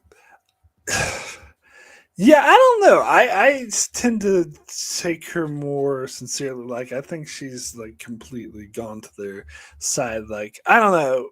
I do agree she would be self-serving, but I don't know. I kind of feel like she's good now, or whatever, which I think is an interesting turn for her character, and they could go in different directions. But I think the main reason why, though, is because not because she's a good person, but because Lumen has basically spawned her. Like, I get the impression, like I didn't get like that scene where Helena was like, "Oh, come, we'll talk to the board," and she sees this guy standing there and runs away, and it was sort of, I heard the theory out there that that guy was like similar to Bert, where it was like the trained assassin or something, and that she Mhm. knew that she was going to die if she went with them.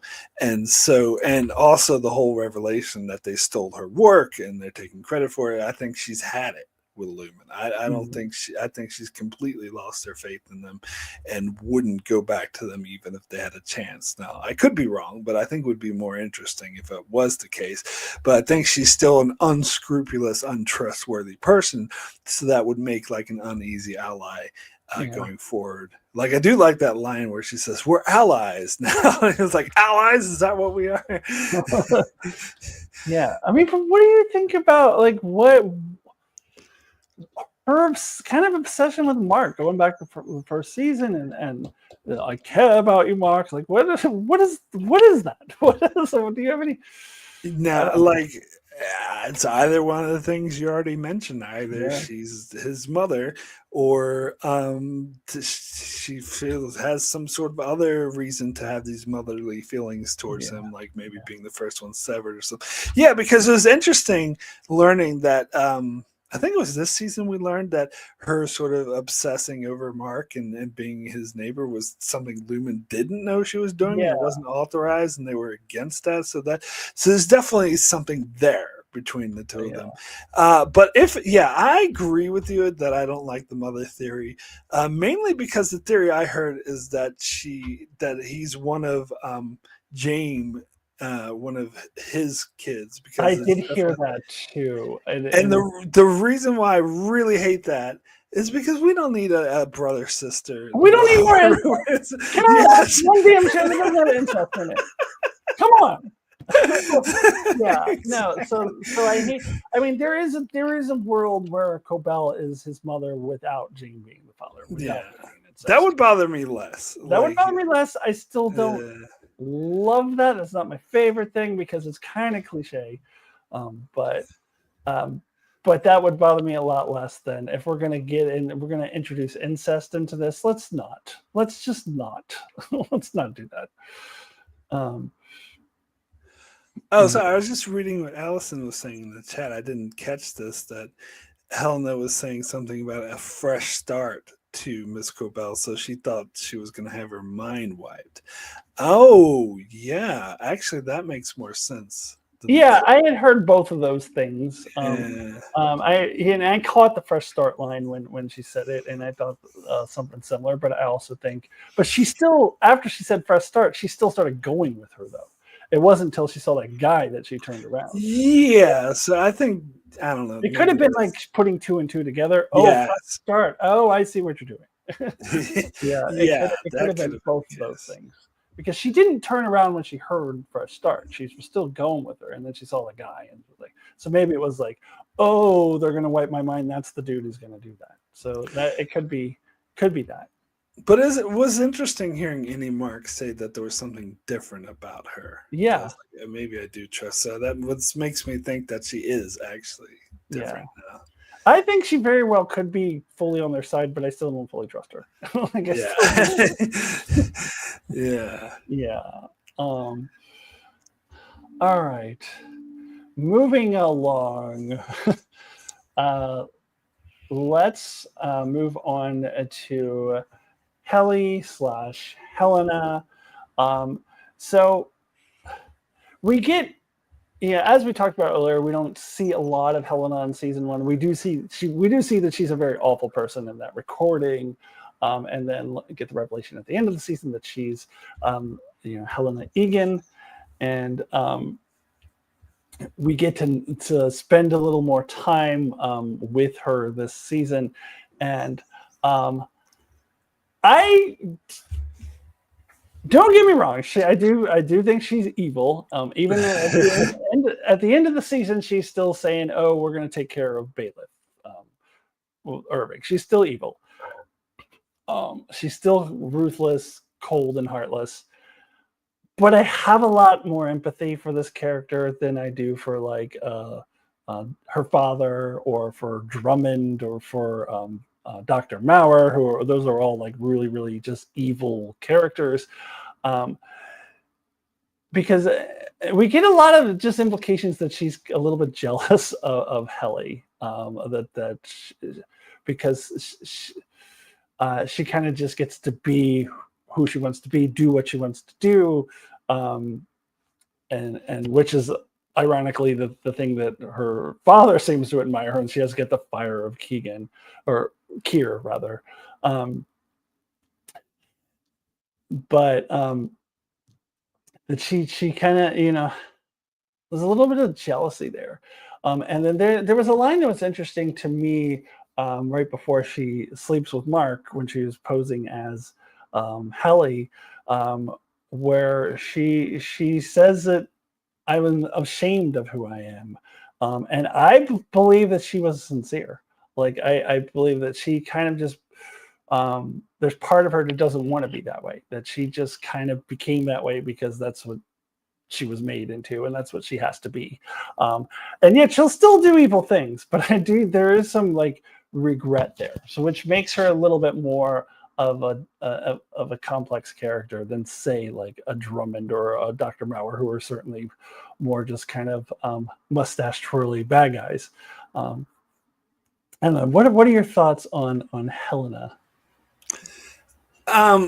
Yeah, I agree that she's a bit, and also like I have a little sympathy for her, seeing how her father definitely treated her, and he's Yeah, definitely treats her like shit. And they made that very. I mean, he flat out said, "I don't love my daughter." Later, yeah, so it's like, so it does make you feel some empathy for her. The one thing I don't really get that much that I didn't fully get is why she went and talked to Adi Mark. Do you know what that was about? Was that more of a thing? Oh, I had sex with your Annie, sort of in there taunting, or like? yeah. I mean, I don't think that was made clear. I think that you can certainly like speculate on that. I kind of thought of it as maybe she, um, and again, like speaking of the jealousy that she has for Helly, maybe she's just trying to see what this is all about. Maybe she just wants to get her a little of that, or I don't know. I mean, or maybe it's just, um, yeah, I really don't know what her motivation was for going to see Mark. That it does seem vaguely like something to do with like she wants to be more like her Annie. And this is who her Annie is in love with, even though it's not, because it's the Audi version. So and I mean, Mark certainly takes it as a threat, that he like runs back, but and then has Ragabi do the surgery. But and I think actually this was the episode where I jumped on with Darren and Rob in the chat, and I think they kind of read it as it was a threat. I don't know if it was meant that way or not. Certainly Mark read it that way. Well, yeah, because I was just remembering that she knew all about because she was posing as Hella. She knew all about the Annie's trying to find Gemma, and the fact that he knew that Gemma was still alive. Yeah. And maybe he was kind of like testing him, and says, "Oh, your wife Hannah, or whatever." Is like, sort of testing that, kind of knowing that he knows that she's still alive. So Yeah. I don't know. I still don't really, I don't know. I don't really see how that's a threat. Like exactly. I don't know. Yeah. Still not sure how to read that scene. Yeah. Yeah. Yeah, it's interesting. I'm not entirely sure either. Yeah. So, anyway, we don't actually really. Oh, sorry. Go ahead. Just one more thing to say about Helena is that you get the sense that she's really unhappy with her life too. Yeah, Yeah. totally. And that's what I was talking about. She has this kind of this jealousy of Helly. Because Helly has more of a sense of who she is, and something to fight for. And this is kind of an argument that how the innies and outers are the way I like to describe it is two sides of the same coin. Yeah. That's why I'm against them being entirely different people, because you get a sense that the Helena's innie is the inner her, like her inner child, like who she is without all the restraints put on her through the life. Like that is who she would be. Yeah, and I think that's the case of all the innies. Yeah.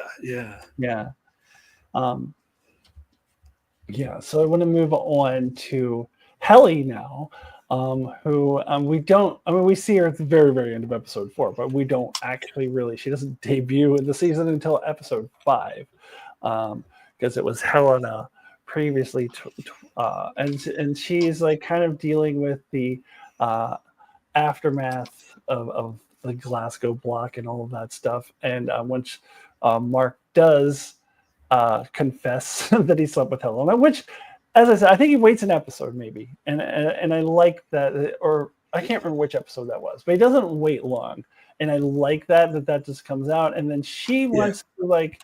I think it was episode 6. Yeah, so it was like there's one episode in between. Yeah. So she wants what Helena stole from her, like that. She wants and I like that she's. Her reaction is, understandably, like she's pissed at Marc at first, but then after like kind of walking around and thinking on it, she like is more mad. Her anger is more directed toward Helena, and then she took that from her, and so now she wants that for herself. So we get that very awkward kind of sex scene, but it's also very like there's a lot of analogies going around about them being kids in the first season, teenagers in the second season, and this very felt like awkward teenagers having sex for the first time kind of thing. But it was very sweet, and it's like her taking back what her outie took from her, and she kind of develops into, like, I think sort of the union leader, like the like by the end of she has that line, which is another one that I kept hearing on the trailers a lot, or the trailer review videos. There was the one from Ms. Goble, the mock line, and then there has where she's like, they give us half a life and we have to fight for it, which is in the final scene, or not the final scene, the final episode, where she's really like leading the charge and convinces all those the marching band. It's just a silly thing, but to join with her, and I think she's feeling like she's got nothing to lose at this point. And her reaction to Marc is interesting when he tells her, what Cobell told her. And at first she was like, oh, she always lies to us, because she didn't really want to believe it. But I think she does come, Marc's like, oh, there's something different about her. I think she does like kind of come to accept that, there's no way out for them, which is what Miss Cobell tells Marc, that there'll be no honeymoon for you. Like they're just that regardless of what happens next, they're just going to be done. That's the end of them. So there is no life for them. So I think she kind of resides to that and lets Marc go do his thing. But in the meanwhile, like she wants to fight for what she can. And then this is what James sees in there and goes, you've got the fire of Kia in you. And Another one of my favorite lines is when she says, "You are so fucking weird," because that is what everybody has been thinking in the audience all along. So I love that she verbalized that. But I don't know. What do you make of Helly and what she does there? Another line that I liked from that exchange when after he said, "I don't love my daughter," is like, "Oh, you're such a great father." Yeah. But yeah, so I think it would be interesting to see like a different cut of the show where it shows the perspective of certain characters, like from Helly, like seeing her at the end of season 1, like shouting on stage, and then waking up in episode 5 of season 2, and then everyone acting all weird and finding out that she's been impersonated. Like, oh no, that's not when she woke up. She woke up with Irving drowning her. Yeah, no, she winds up being drowned. Yeah, that's even more shocking. It goes from being tackled on the stage to waking up, being drowned in freezing cold water, and then waking up on the 7th floor. Like, what the what the actual fuck? Yeah, it would be interesting to see that from her perspective. But I've heard a lot of theories about Helly taking over the severed floor next season. And because James sees Kira in her and that they're kind of trying to promote her. And to me, that would be really interesting because you get that one scene with her and Milchek where she was like, well, I'm your boss. He's like, no, your Audi is my boss. I am your boss or whatever. And it would be weird if like she became Milchek's boss. But the problem with that, I don't see Helly ever like trying to support Lumen. Like I could see her like trying to play them maybe. But yeah, I don't know. I think there's interesting like the whole scene with James saying, "Oh, I see Kira in you." That opens up like interesting possibilities. Like maybe like I heard the possibility that they would turn the Audi off and have Helly like take over. Which would be interesting. That would be an interesting turn. But yeah, so yeah, again, the way she was behaving, I think what you said, that she became sort of the union leader type and sort of taking over, like that kind of goes with what Jane was saying about I see Kira in you. So that might even like say, oh, this is definitely the leader or whatever. But her whole thing is to burn women down to the ground. So I don't know. It's a really interesting dynamic, and I guess we'll probably touch more about her sort of love scene with Mark when we talk about Mark. But that was really emotionally really powerful. Like in the final episode when they were like putting the things together. But yeah, so yeah, I think it's just a great season for this character. Yeah, I've also heard the theory that he's gonna basically kidnap Helly, like keep her in a room where she's Helly, but also like as you said, turn Helena off. But that he would basically like keep her captive and have, but still have her like be the CEO of Lumen, but then she won't be I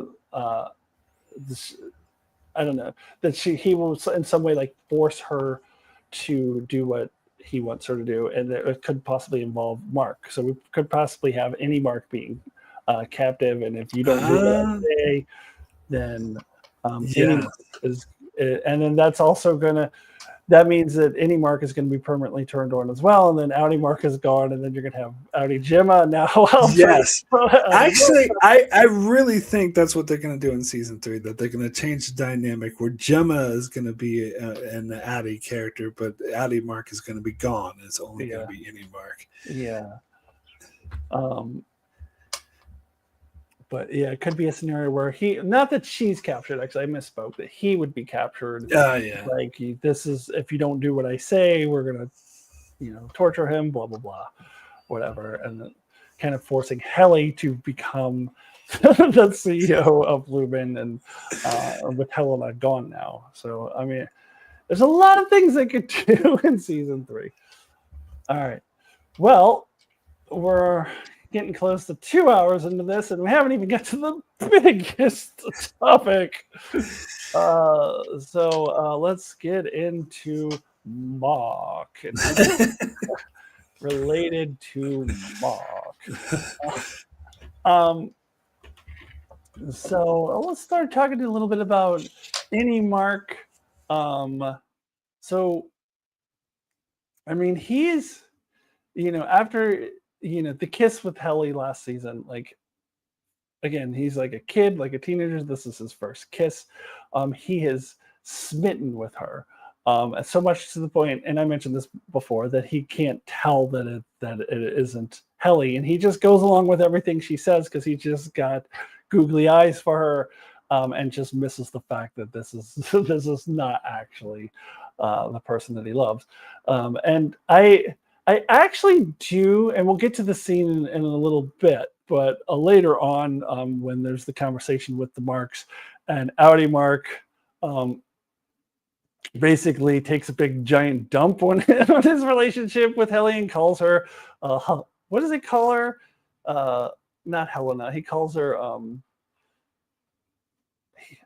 what? I can't remember. Was it Helene or Helene or something like that. Yeah. That and basically is completely condescending about it. And we'll talk about that later. I do disagree with him doing that. I think that totally was a big fuck up on his part. And yet I don't think he's actually wrong, because I do think at this time, Any Mark and Helly is more like teenage puppy dog love, and they don't really have this deep relationship that Mark had been able to develop with Gemma, where they've gone through all the ups and downs and the really lows and the really highs, and lots of experience, and have this deep connection. And I think that anyone who had that deep connection with another person would be able to tell instantly that it's not them, that they, or at least that there was something up. And the fact that he was just kind of smitten with her, and not seeing it, I think does illustrate that fact. But I also think that um, what he has with Helly is equally as valid as what Mark has with Audi Mark has with Gemma. Um, but I do get the point that it is not as developed. It is more of a teenage puppy dog love, and you do see that. But I think given the chance to breathe and grow, that it would grow into something greater. And as I mentioned earlier, that little scene that they have where they try to go under the tent and have this really awkward sex, is actually very sweet. And I think that the relationship that the two of them have are very sweet, just to the point where, even though I do kind of see it as less developed and a little more puppy dog love, I do buy Mark's passion for Helly. I do buy, which we'll talk about later, the decision that he ultimately makes. But it is what drives his character. And when we talk about Audi Mark, what drives his character is love for his wife. So it was, I think, inevitable those two things would come to a head at the end. But we'll get a little bit more into Audi Mark's journey in a minute. What are your thoughts on Any Mark's journey this season? Yeah, what you were saying before about he was totally smitten with Helly after the kiss and was acting like a teenager. Absolutely true. And it is interesting that, at the start of the season, he is wanting to help his Audi find Gemma. But it's also, I think it goes beyond that, because I think it was, maybe it was Helena posing as Helly who said Miss Casey's one of our own. But I think that's how he saw it. That it wasn't just the fact that it was his Addie's wife, that it was, because in season 1 we saw that he was concerned about Miss Casey. He didn't like the fact that she was fired, and to find out that she's being held is something that he wants to do, so they go talk to the goat people and show them the pictures and wander around and all this stuff. But then after he found out that it was actually not Helly, it was Helena. It seems like he got disconnected and didn't give a shit anymore. And I don't think he ever really got that back for the rest of the season. I think he was sort of disillusioned and sort of became that, oh, Lumen's controlling everything, so what the fuck matters?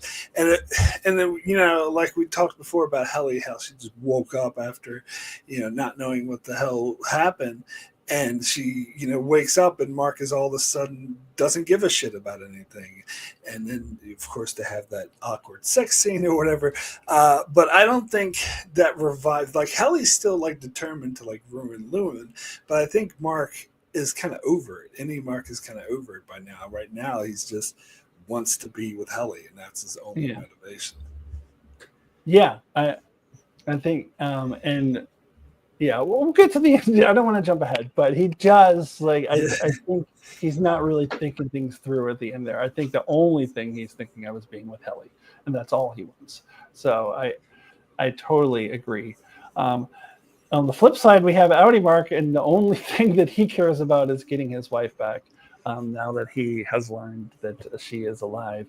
Little sidestep here. We never really learn exactly how she's still alive. I mean, there's a lot of theories that Lumen faked her death, and that, we do, when we get into that episode 7, we do see that Lumen is there from the beginning. Even when they're doing their blood drive, when they first meet, there's the Lumen sign on the blood machines, and there's a Lumen sign when they go to the doctor. So Lumen is like kind of pulling the strings. So it's possible that when they go see a fertility doctor, is it the same doctor who's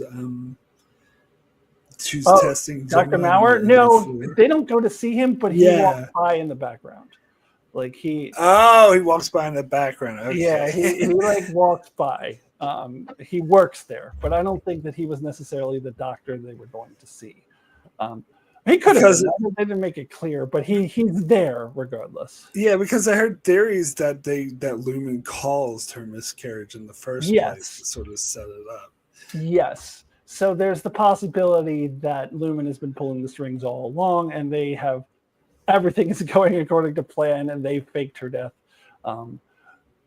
Which it seems that they're leaning that way, but the show never really tells us. It doesn't really tell us like how she survived. And actually didn't really tell us how she dies either. I thought it was a car crash. Wasn't it a car crash? Yeah, it was, but like then also like there was a lot of theories that the car went into the water because on the opening credits, in the water, and then people were like thinking Cold Harbor, and but because it's I don't know, just a car crash and like sinking in the water are two different things. So I don't know. So they never really explained that, but. I think I lost my train of thought. So Outie Mark finds out his wife is alive for sure, and is so obsessed with getting her that he now agrees to the reintegration process. Now, initially, I was disappointed that the reintegration was taking so long because I had this expectation that we were going to see a Mark who was similar to Petey from season 1, who has the memories of the severed floor, but presumably has more of the personality of Outie Petey. We really didn't know because we never really saw that character before outside of that context. But presumably, I think Any Mark was probably right. There would be more Outie Mark, but with memories of the severed floor and memories of his experience as Any Mark.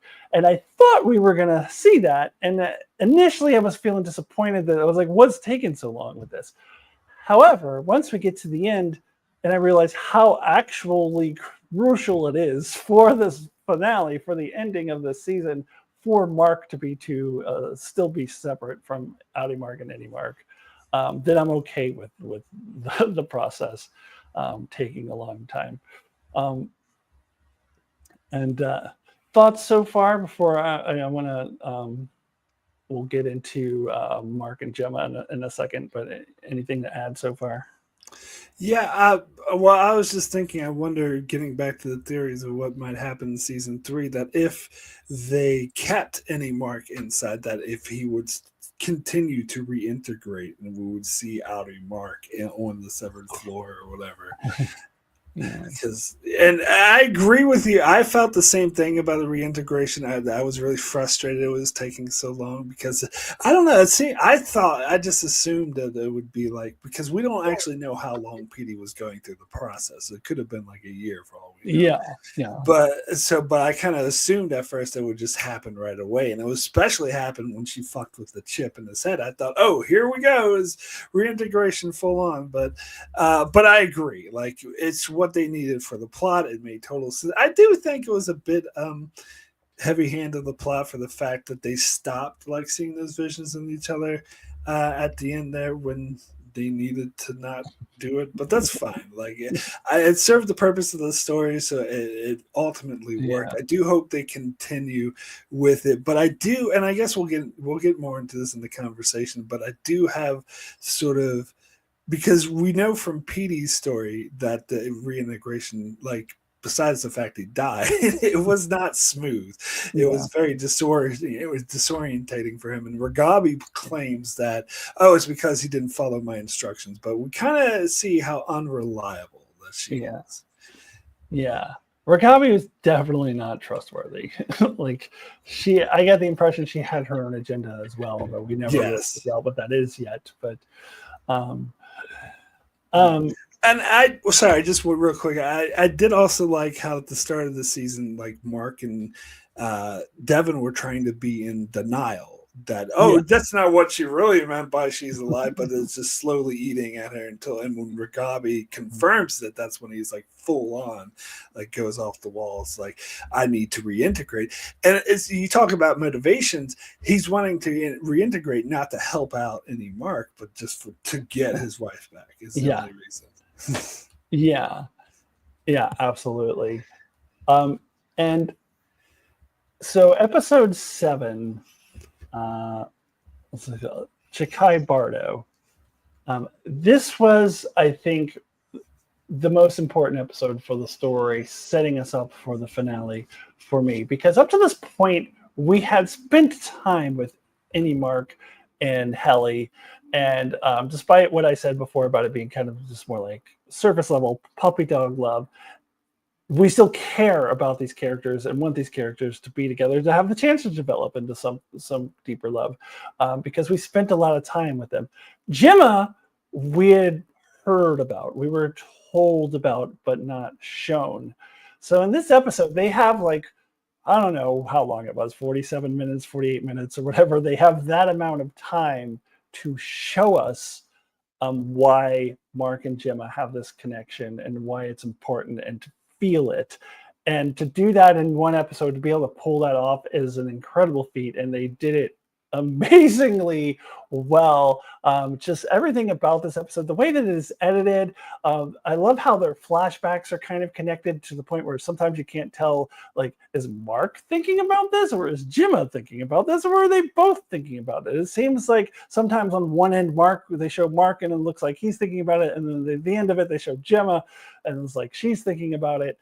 So it really shows the connection, and I think the ability to show, like, the good and the bad all in that, like their highs and the lows, like the love that they shared plus the pain that they shared, and to really, like, make you feel it in that short period of time, while also, I mean, I said 48 minutes or whatever, but they're also giving us not full answers, but some answers about what's happening down on the testing room floor with Gemma currently. So they're spending a lot of airtime with that as well, but also weaving that into the flashbacks as well. And you see that she's asking about Mark, and you're seeing that and feeling that connection that they have. And I just thought it was a really powerful episode. And this is I wish that I had remembered to look up this woman's name. That she was the cinematographer, and this is the first anything she's ever directed, but she directed this episode, and it was just a work of art to me. I thought it was absolutely beautiful, and you don't have the finale doesn't have the same impact if they don't pull off this episode. In the finale, when Mark and Gemma reunite, I was crying, but I would not have been without this singular episode. They have to do in a singular episode what they've been doing for the entire show with Annie, Marc, and Helly. So I can't say enough about how much I really loved that episode and how they were able to have us feel for the first time why Marc is so obsessed with getting Gemma back. What are your thoughts on that, Marc? Well, yeah, I don't think I would say myself that this is my favorite episode of the season, but I did still really love it. And I agree with everything you said about it. I think that I do kind of get from Audie Marc's side just how super depressed he is over his wife's death, and the whole show starts with him crying in the car. And so I think that, like, I did get a sense of how much he loved her, but it does make a difference actually seeing it and actually seeing like him hanging out with Devin and Rickon, and then being all happy and everything, and acting like almost a totally different person. But also, what I love about, and I agree with you about the editing and the way it was shot, it was absolutely beautiful. But what I also love about this episode is, as you were saying, the stuff with the showing Gemma on the floor. And I think it was like huge revelations. Like, you see the different versions of the MDR team watching the other ones so it sort of makes it clear that they were being watched the whole time, and there's people whose only job is to watch them, and we also get the answer to, like, basically that they're trying to create all these severed people to try to experience anything unpleasant, and that's kind of the point of it. So it's like huge revelations for the show, but also ties into, like, in the background when they have the hints that Lumen was kind of always there, kind of ties into like how manipulative Lumen has been, and that they could have, I've heard theories that they even manipulated Marc and Gemma meeting each other in the first place, that they purposely brought them in. Yeah, and I think that's totally possible too. Yeah. So I agree. This was a very powerful episode that did sort of recontextualize the show, and I do agree that you need this to sort of really. I mean, I think I would still be rooting for Audie Marc to reunite with Jen, just because I saw how depressed he was after her death. But this makes it even more, like, impactful. Yeah, I don't know. When we get to that scene in the final episode, I do think Audie Marc was being a bit of a dick. So if I had not seen this episode, I don't think I would have as much sympathy for him anymore. I would just think, because I wouldn't really, I would be told that he, like, misses his wife and he's sad about it, and I've seen him cry, but, like, what was their actual relationship like? What was that connection like? What kind of, not only highs that they shared, but the lows, the pain that they shared, I think is also really important to see all of that. So, it was really important to see that. But also, you're right, there's like a lot of revelations. And I think this speaks to what you said earlier, that the show is better than Lost was at giving us answers. Yes. And it does remind me a lot of Lost. I think a lot of the feelings I get from watching this show remind me particularly of the first 2 seasons of Lost. Like, you know how Lost would always go doom, doom, and like, and just kind of give us a little bit in the hatch. Like, this reminded me of the first time, like, we, I don't remember Lost episode titles anymore, but the second season when Claire, when we kind of start getting flashes of her when she was kidnapped, and getting into other hatches for the first time, and other Dharma Initiative hatches, and we get a little bit of that. It kind of had a similar feeling for me, but, like, we got more, and it was better. But I do get a lot of, like, that Lost kind of, just creepy, mysterious feeling that you get, especially in the first 2 seasons of Lost. But yeah, they took it to the next level, and they give us a lot. They don't give us the full answer yet, but we get the impression, yes, that they're trying to, like, she's experiencing these different painful things. and they introduced that Dr. Mauer character who is very effective as a villain. I referred to him as Mustache Twirly before, but he needs to be. Like, I think he is a just total creepazoid who's like creeping on her the whole time. And how he dresses up in these different costumes is just weird, but it's so effective. Like, I think just the dread that you feel in this episode is so effective, along with like the joy that you feel seeing them when they're at their best. Like, it's just so many emotions in this episode, just all bundled into one. Yeah, I think we might have different takes on Outie Marc and Any Marc's conversation, though. But because I didn't get the sense that he was being an asshole, but he was 100% being an asshole. Let's go ahead and move on to that. I think that this is fantastic. That they had this scene with the two Marcs having a conversation, and I love how it was edited. That initially we're seeing like they get out the video camera and they press record, and like we're seeing how they're doing it. But then as things go along, it's just they pick up the pace, and it's just basically two characters having a conversation. And I absolutely love how it was edited. And this is something that I always wanted the show to do. I was like, we need to have an Innie and an Outie like have a conversation with each other. And we get, we've seen people, the Outies make recordings for the Innies. And then earlier in the episode, we see Dylan's Outie write a letter to Innie, or I don't remember if it was earlier, but at some point in the episode, we see that.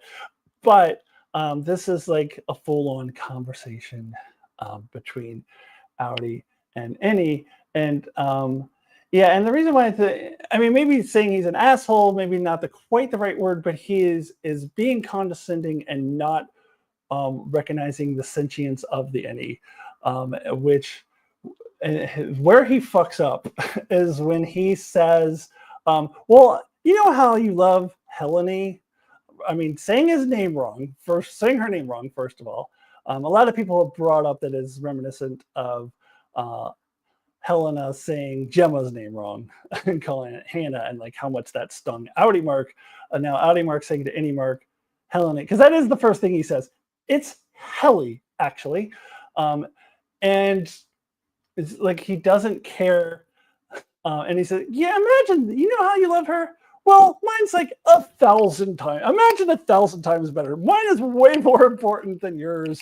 So clearly you have to help me. And Outie Marc, Innie Marc reacts exactly how I would react, which is fuck you. Like, no. Like, I think he was right to be angry because and as I said before, I don't think Outie Marc is wrong in that him and Gemma's relationship is more developed and there's a lot more depth to it. But you don't say that. That's like a parent saying to a teenager, oh, you don't really know what love is. All you're going to get from that is rebellion, and rightfully so, because he's not seeing any value in Innie Marc's relationship or what Innie Marc cares about. He's also... I think when Innie Marc points out that he's, bullshitting about the reintegration, and then later Dylan says, well, he's not wrong.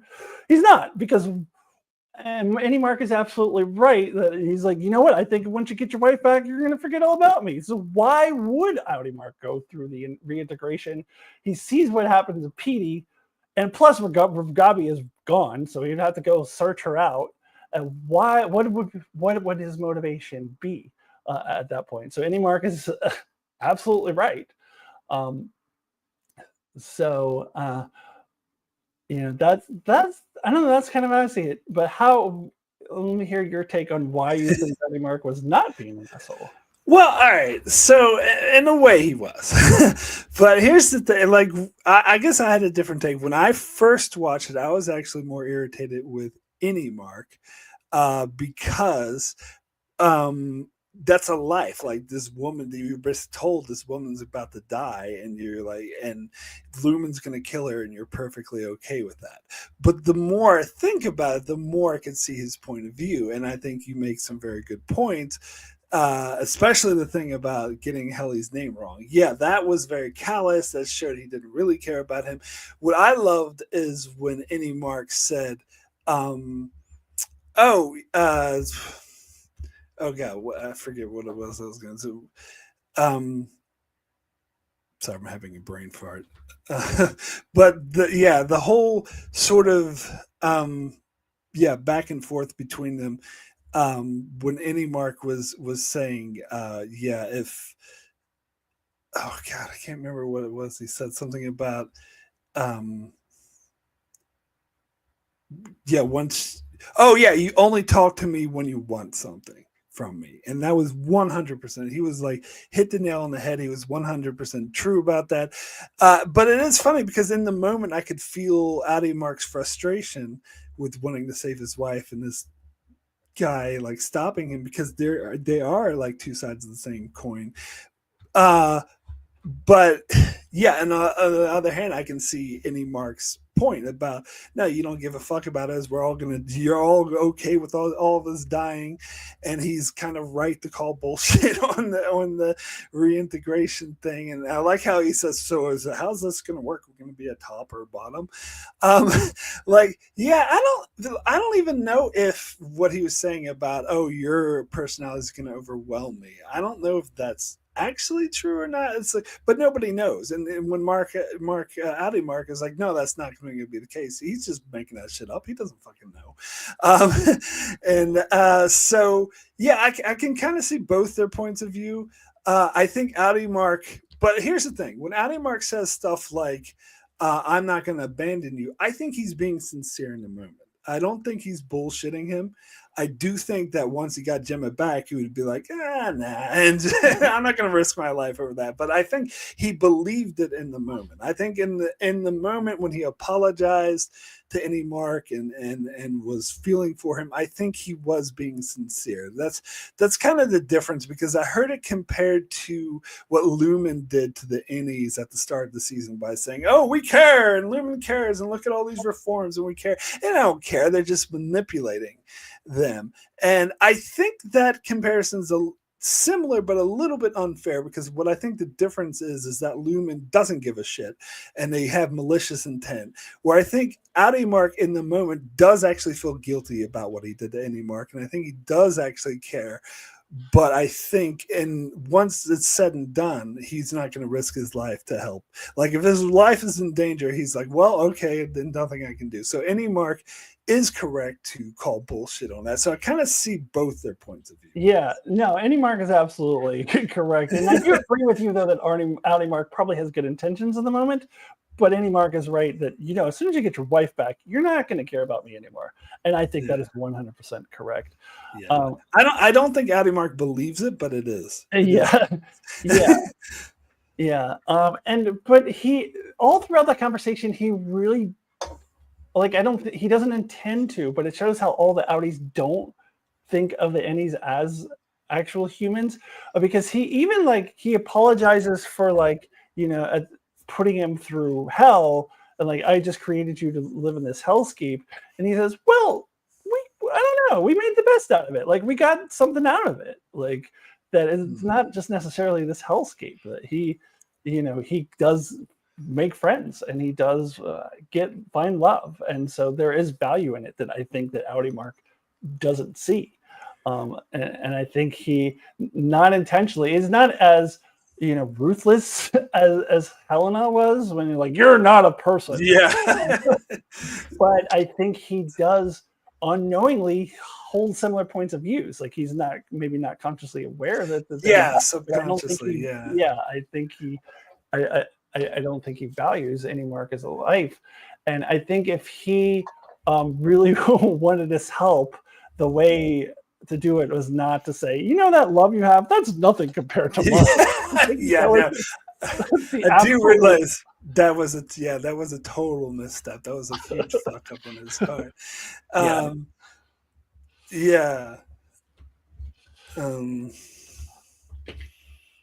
Yeah. But all right. So then, Miss Cobell says, "Let me talk to him." He goes, and that's when we get the whole Mark. um, and she just kind of tells him how it is that like you guys are dead regardless. Like, I mean, and like it once Cold Harbor is completed, that's the end of you. So it doesn't matter. You can save Gemma or not, but you're gone. You're goner anyways.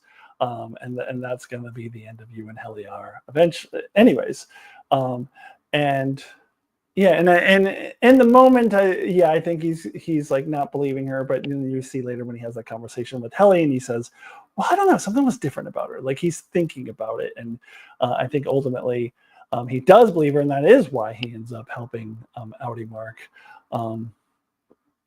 It's because he and Helly as well is seeing that they're kind of doomed, and that's ultimately I think why he ends up helping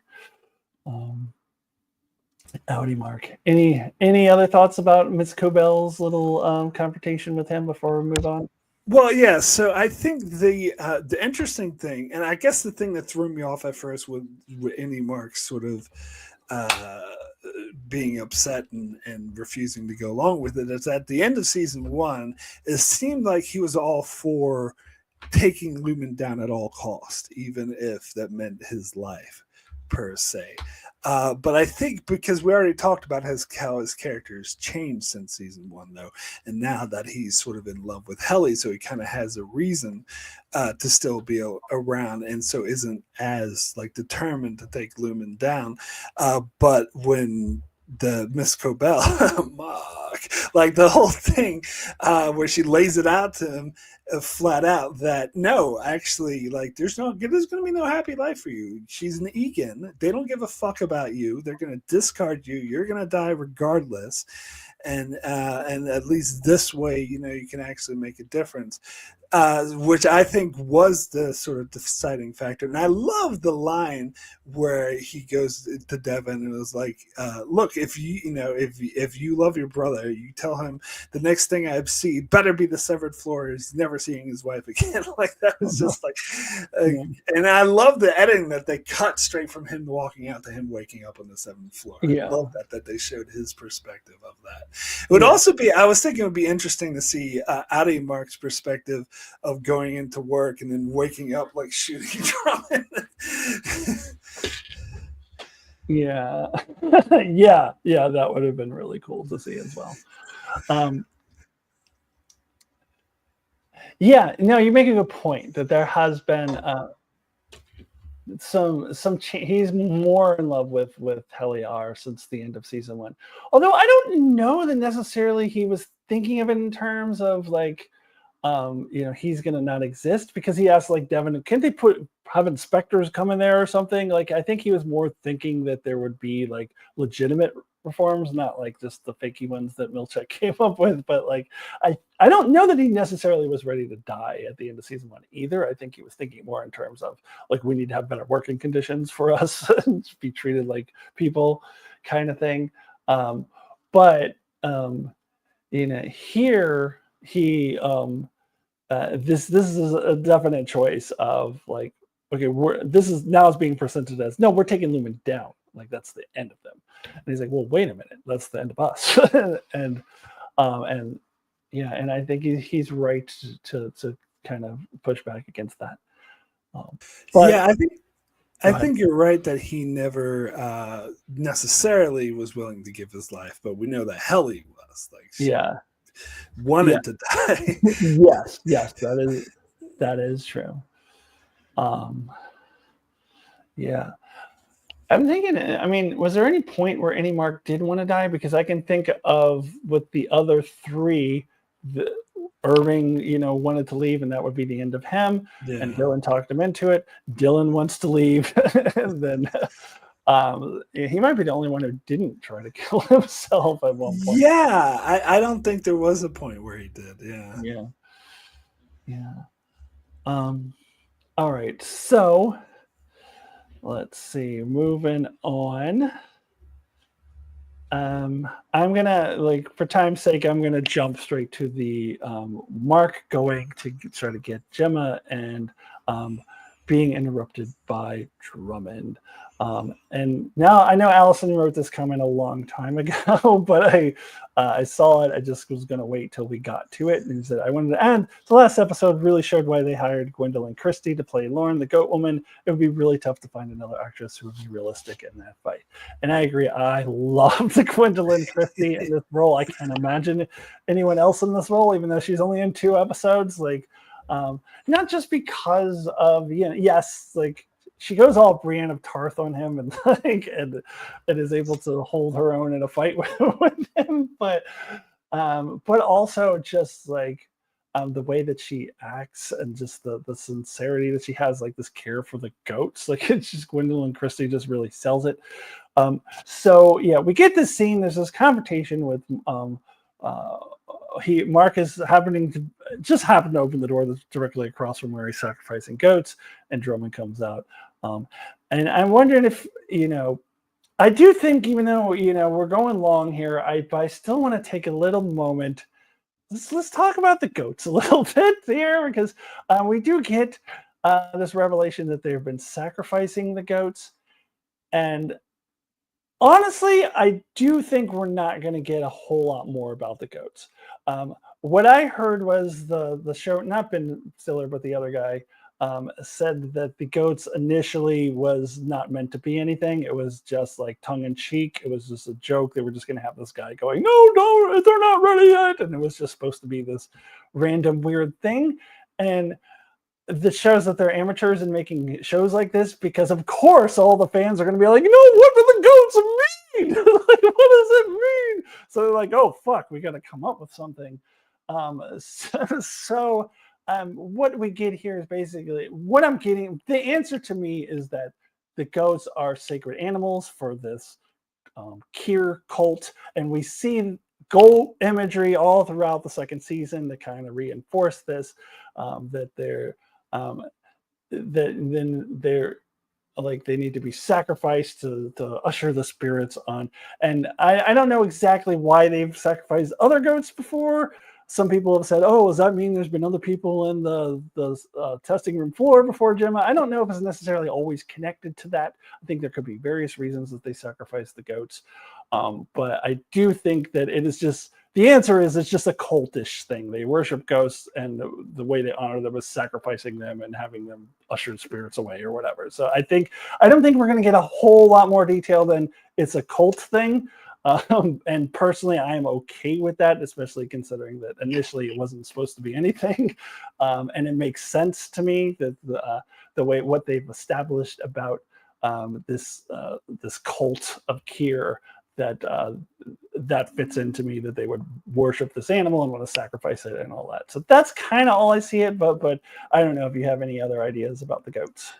No, I agree with you. We're not going to see the goats again. To me, I took this as the answer. This is the answer of what the goats are. They use them for sacrifices, and it makes them come off as more cultish. It's not just a typical corporation.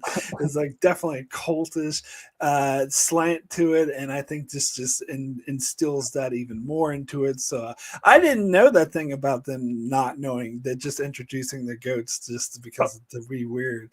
Like, and to be fair, Lost did that a lot. They never admitted it, but they would always, oh, this looks cool, and they didn't have any reason for doing it. And when they tried to think up of something later, like, oh, this is what the whispers meant, it felt dumb because they obviously didn't have any idea. But this actually I bought. Like, I couldn't tell that this was thought up of on the spur and whatever. Yeah. But I could totally see. Yeah, it's weird that there's goats here.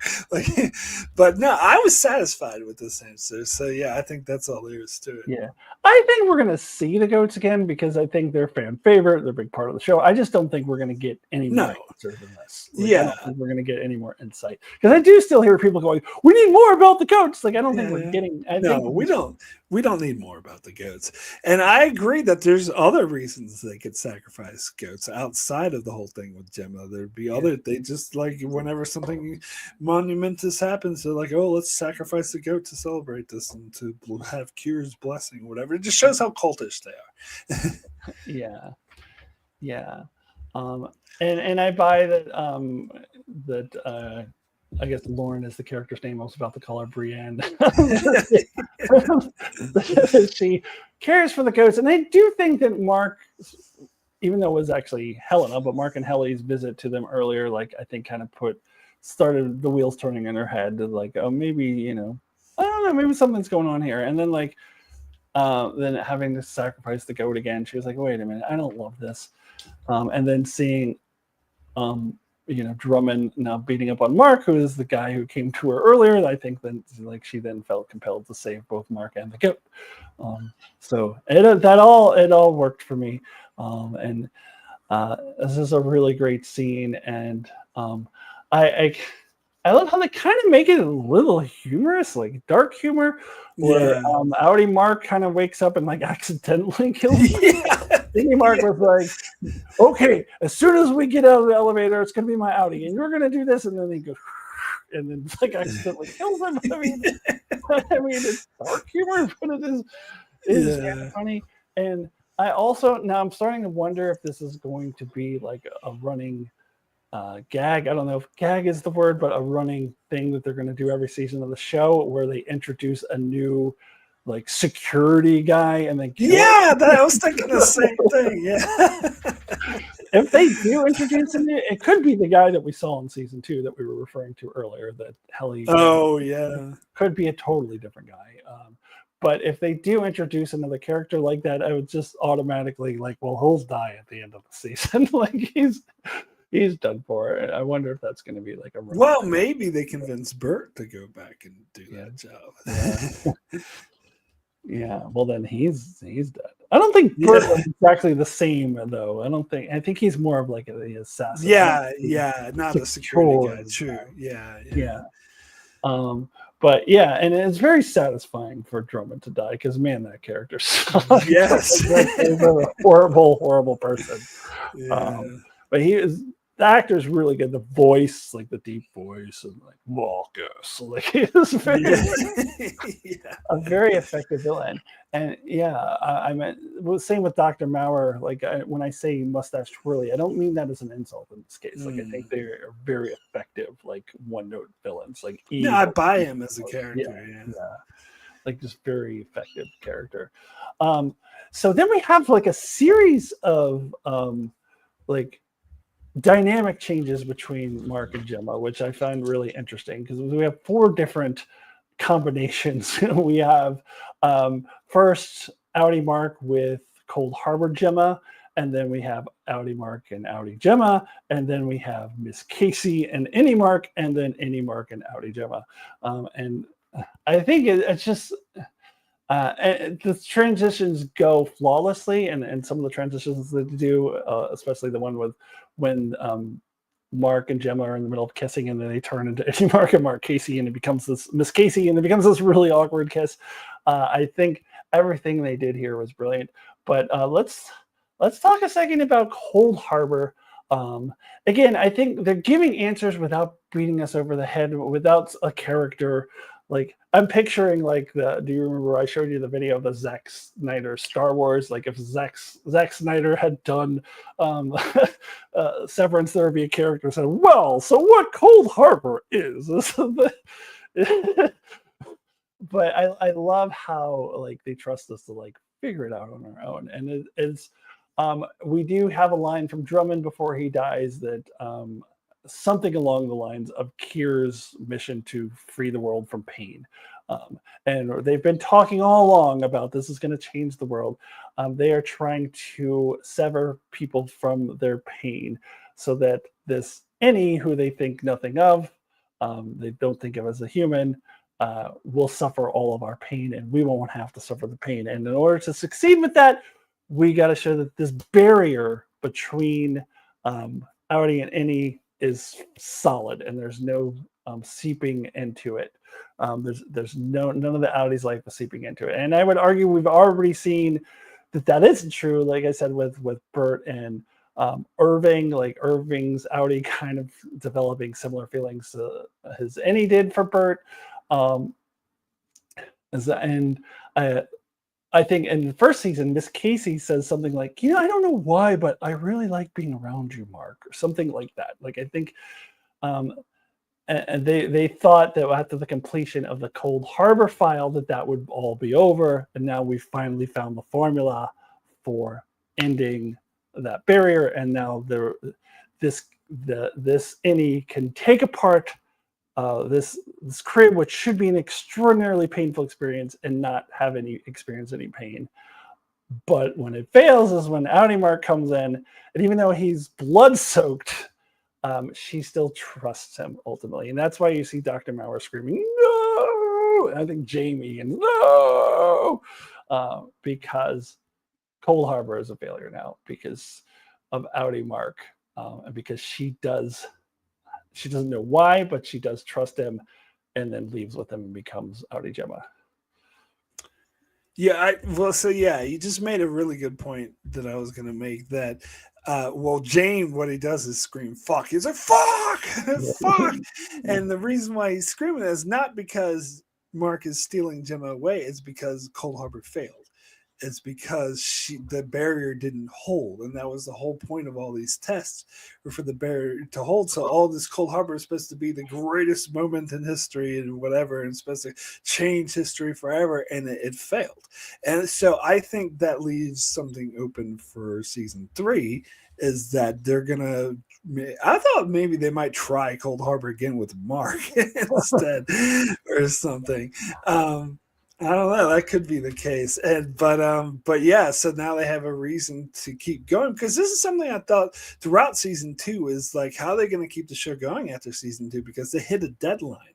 They made it clear that Cold Harbor is almost done and is going to be done by the end of season 2. And once it's done, they have no further use for Mark and whatever. But this is a way. But now that Cold Harbor has failed, so that leaves possibilities open. And yeah, it is really, and it did make me think, like, did they have no other security other than Drummond? Because they kept calling Drummond, and it was like, no, he's dead. There was no one else. Yeah, you think they would have enough. Like, and it seemed like Drummond wasn't security. It seemed like he had like a higher position. It seemed like they never like replaced that security guy who died. Yeah, I don't think he was in the same position as that guy. Yeah. I mean, he definitely was clearly a higher up. He was Milchek's superior, obviously, but I also think that he was used for that purpose. He was also the muscle. So I think I kind of saw him as a dual-purposed guy. But. Well, it seems like when Milchek had that line about, well, it's not my job of what they do when they're out of work. That's your job to take care of it. So it seems like it was his job to take care of the outies or whatever, the outside world. Yeah. I guess they never hired a replacement for that dude. Yeah. One. Oh, shit, we don't have any security. Fuck. But no, I agree with all the different combinations of Mark and Gemma. Like, all that was really interesting, and the awkward kiss. And I'd start to think, like, at points I start to wonder why they had Miss Casey in the first place. But then thinking back to season 1 is obvious. Is because they want to put her in the room with Mark and see if the barriers hold. And I mean, Milchek even has a line in the first season where he says, like, well, look, it's working, because they don't recognize each other at all. And someone pointed out a scene I totally forgot, that Miss Cobell, like, went into Mark's basement and stole the candle that used to be Gemma's and brought it to work and gave it to Miss Casey to light in front of any Mark, which I didn't notice that. I was like, I did not notice that either. Yeah. That she actually lit the candle, and in front of Mark. So they were testing all along, testing the barriers and to see how it was going. But it is fascinating that the barrier finally failed at that moment. Yeah. So that was the ultimate. That was supposed to be the ultimate test after all those files. That was supposed to be it, but it did fail. It may not have had Mark not showed up. Yes, I do get the impression that it would have held if it wasn't for Mark showing up. Yeah. But then, I mean, you ask the question: does the barrier really? I mean, is it really as solid as they think it is? But let's say Mark didn't show up, and they're like, "Oh, it's a success." but is it though? Because it turns out Yeah, that's true. that if Marc shows up, then the barrier fails. So yeah, that was all really interesting. So yeah, I Oh already well, sorry. go. Let me just ask, like, why do you think that is that she trusted Mark in the moment yet, and when she was Miss Casey, she never really like. I mean, yeah, as you said, she said, "Oh, I like being around you," but other than that, there was never like any romantic Well, feelings between them. I think here Audi Mark is like pleading with her, like you can trust me.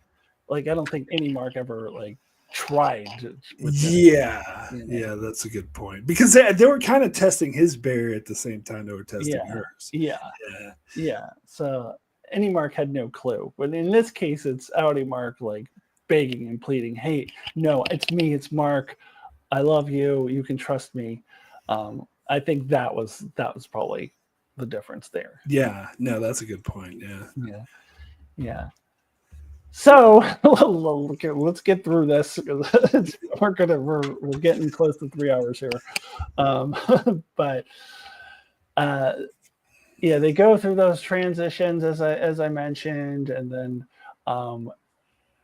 Mark just any Mark is trying to get Miss Casey out the door. He gets her out the door. She becomes Gemma, um, and then Helly comes, and yeah, I've most of the videos that I've watched spread this the same way.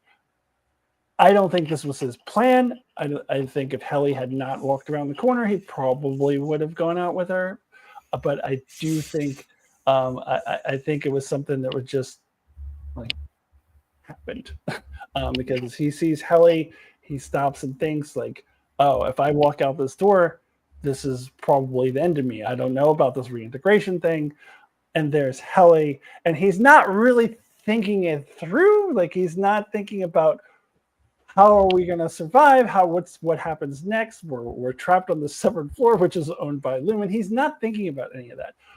He's just thinking about being with Helly, and that's what has been motivating him this whole time. So it's not a rational decision, and it was kind of heartbreaking seeing Gemma like Mark, just crying out for him because it has become a Mark any Mark and Helly versus Audi Mark and Gemma. And we as the audience, I think most of it probably like not necessarily rooting for either over the other. Like we both, and I think that's why I think that episode 7 was really important in establishing why Mark and Gemma is so important.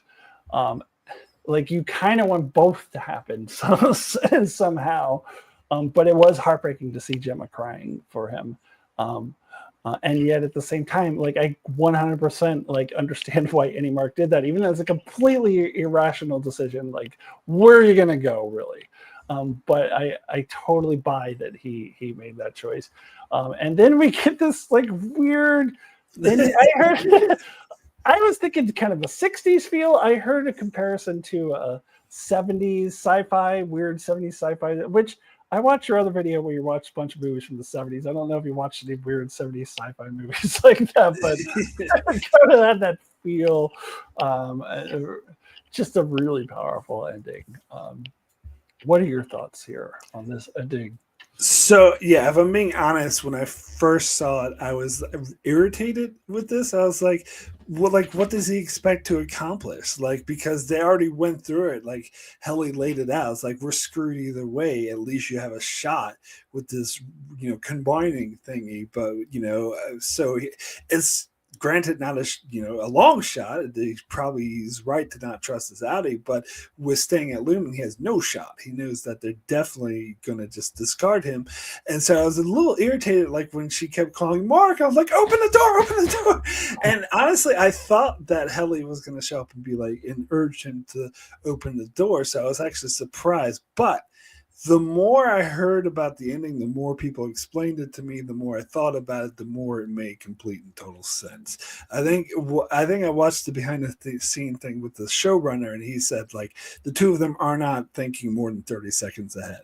Like they're just acting on instinct. Like he just doesn't want to die. And I've also heard people say that if he chances are Abby Mark is going to screw him, and chances are that he's about to die. So if he is going to die, he'd rather spend his last moments with Helly and not this Miss Casey that he barely knows. And so that actually made total sense to me. So the more I thought about it, the more I liked the ending, the more I think it's actually a great ending. And also, I think it's very clear that there's a reason the writers did this, because it's going to set up what they're going to do in season 3. Yeah. But even in the moment, I think it did actually make sense that it was an instinctual, I want to spend my last moments with the woman I love. Decision. So it actually makes total sense. And I do like that he did go as far as to actually go through with saving Gemma and made a point to save her first. But actually, I think, if I remember correctly, I think he hesitated before Helly showed up. Like, he was hesitating about going out the door. And then once she showed up, he's like, well, fuck it. And started walking away. Yeah. Allison says, I hated the ending. Any Mark can't exist without Eddie Mark's allowance. Leaving Gemma was cruel and Helly was selfish. Milchek made it clear she has no power. I mean, if any Mark was going through the rationalization and rationalizing it, yes, but like I think that was the whole point, is that he wasn't thinking, he was completely acting on an instinct. All he wanted was just to be with Helly, whether that's be with Helly for a few more minutes before they ultimately get killed anyway, or whether there's some way for them to get away. He wasn't even thinking about any of that. It's just like, there's Helly and I want to be with her, and that's all he was thinking about. I don't think he is thinking about, well, I don't know, I don't think that, I don't know. So, I mean, it just was completely instinctual, and I think that's so I buy it. At the same time, I'm heartbroken and upset that Gemma's out there crying. Yeah. It's like both simultaneously, which is why I love this ending so much, because they're able to like make me feel both sides of it. Yeah, and that, I think that's what this show did overall, is it really plays with the whole innie and outie concept, and making you see the innies as real people. So yeah, it does. Yeah, it is very interesting how they would resolve this, because you don't know how can they both have a happy life? Like, even if Mark reintegrates, like, then who's he gonna? Then it'll be split. Like, if it's a true reintegration, it's not like Outie Mark overwhelms them, then he's gonna love two women at the same time, and then it's gonna be kind of fucked up.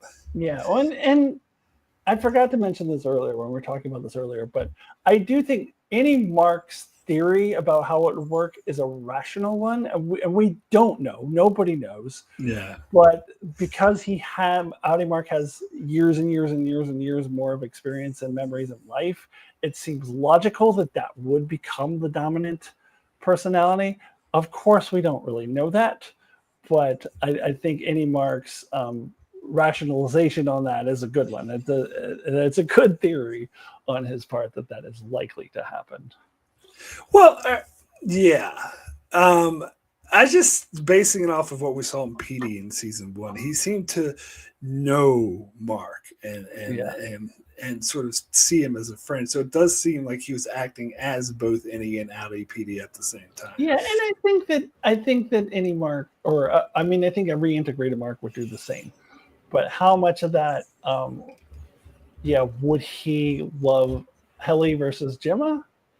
It's hard to say. I mean, you could be absolutely right, where he's just torn between two women. He could maybe, like, he's more Gemma, but like he still has a something in the back of his mind, a penchant for Helly. Who knows? Like, we don't really know how it would work out.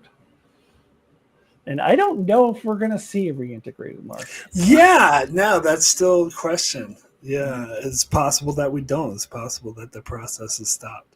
Yeah. Yeah. So, I mean, I still want to, because I feel like we were sold on that idea. And I want to see it. Yeah. But I kind of amend a little bit to this theory that maybe any Mark is going to be used as kind of, that James Egan now has this obsession with any Helly, and is going to turn off Outie Helly, and like any Mark is going to kind of be used as kind of motivation for her, and so that Outie Mark may not exist for a little while. So something like that happens, it's still going to be a long time before we get back to reintegration again. Here's another possibility I see. Rather, because I don't know, I'm not a big fan of Jane holding Mark captive and threatening to kill him to force Helly, because it seems like that is not a good long-term plan. I wonder if it's something more along the lines of "I'll let you two be together if you take over as Lumen." Like, Yeah. It also could be something like that as well. Yeah, that I'll let, but I still feel like, yeah, I mean, there needs to be some kind of like threat, like I'm going to take this away in some way if you don't beat him. Yes, could be, yeah. Yeah, Could maybe be, not so far as keeping him captive, but like you can be together with him if you're the CEO of Lumen, or if you're not, he's dead. Yeah, like that would totally work. Yeah, like the threat of death. Yeah, and then we have this dynamic where Audi Jim is trying to get Audi Marc back because Audi Marc is gone. So yeah, and it could be by death is not just killing any Marc, but killing Marc. Period. Yeah. Like but we also like. Hopefully, since the reintegration process has started, you did mention they kind of stopped doing that a little bit. I would hope that if that is the case, that any Marc is going to see flashes of Audi Marc throughout the season, because that reintegration thing did start. So by all rights, he should. And then what was Ragabi doing? At first I thought she was removing the chip, but what was she doing? She was like did that brain surgery and was fucking around with the chip. Like I thought that was going to have like an immediate huge effect, but it didn't. Yeah, I thought it was too, and it didn't. Yeah, I'm not exactly sure what she did. Yeah. All right. So let's wrap this up. This has been, we're pushing 3 hours now. Probably should have done a mid-season thing too. Probably should have. Don't have 3 hours. Because so much to talk about with this show. It's so rich. Allison says flooding the chip. Yes, that's right. She was flooding. What does that mean again? What does that mean? Yeah. Because I did get the impression it was going to be an immediate result, and it was not. Instead, he just like had a seizure or whatever and was unconscious for a while, but it wasn't like anything immediate as far as the reintegration.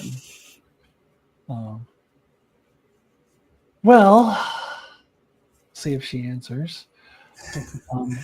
But any final thoughts before we give our ratings out of 10? I kind of have a feeling that yours and mine might be the same. Yes, I have that feeling.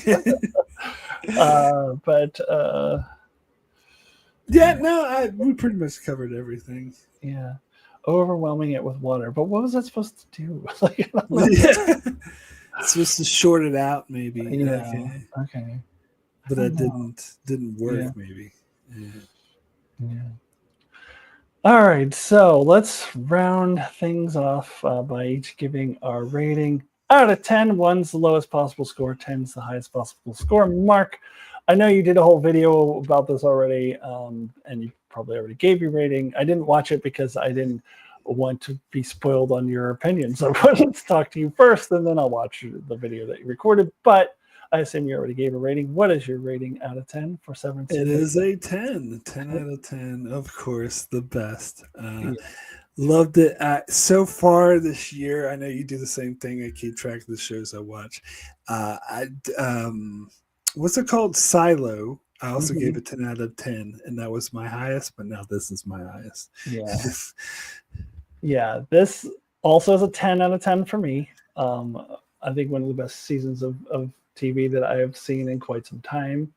I also would have given season 1 a 10, but this is a higher 10 if you can do that.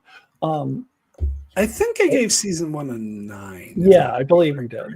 Yeah. But yeah, I think that this season was just nothing short of a masterpiece. And I'm keeping a running ranking of the shows that I'm watching. This is clear number 1 at number 10, or a 10 out of 10 rating. and I'm looking at the shows that are coming up, and I think it's impossible that anything is going to surpass it. But then again, Agatha all along last year, I did not expect that to be as good as it was. So there could be something that surprises me. But I'm surprised, I'm looking at I mean, Last of Us, I'm sure is going to be good, but it's going to top this. No way.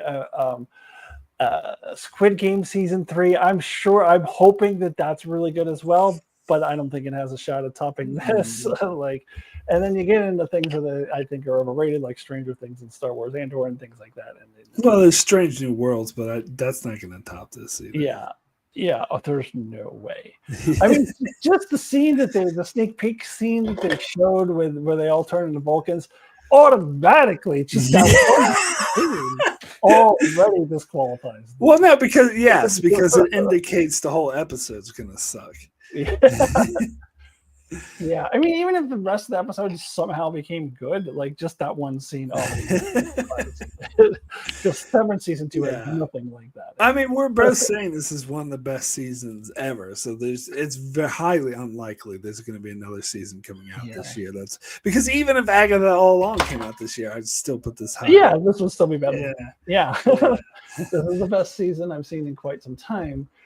So I just can't imagine anything topping it in 2025. I just can't imagine that happening, which is unusual because usually my number one show of the year does come later in the year. Like Agatha All Along was ended in October around Halloween. It's usually that last quarter of the year that my best show of the year comes. So it's unusual that so early in the year, all right, here's the best show. Nothing's going to top this. That's doesn't happen for me.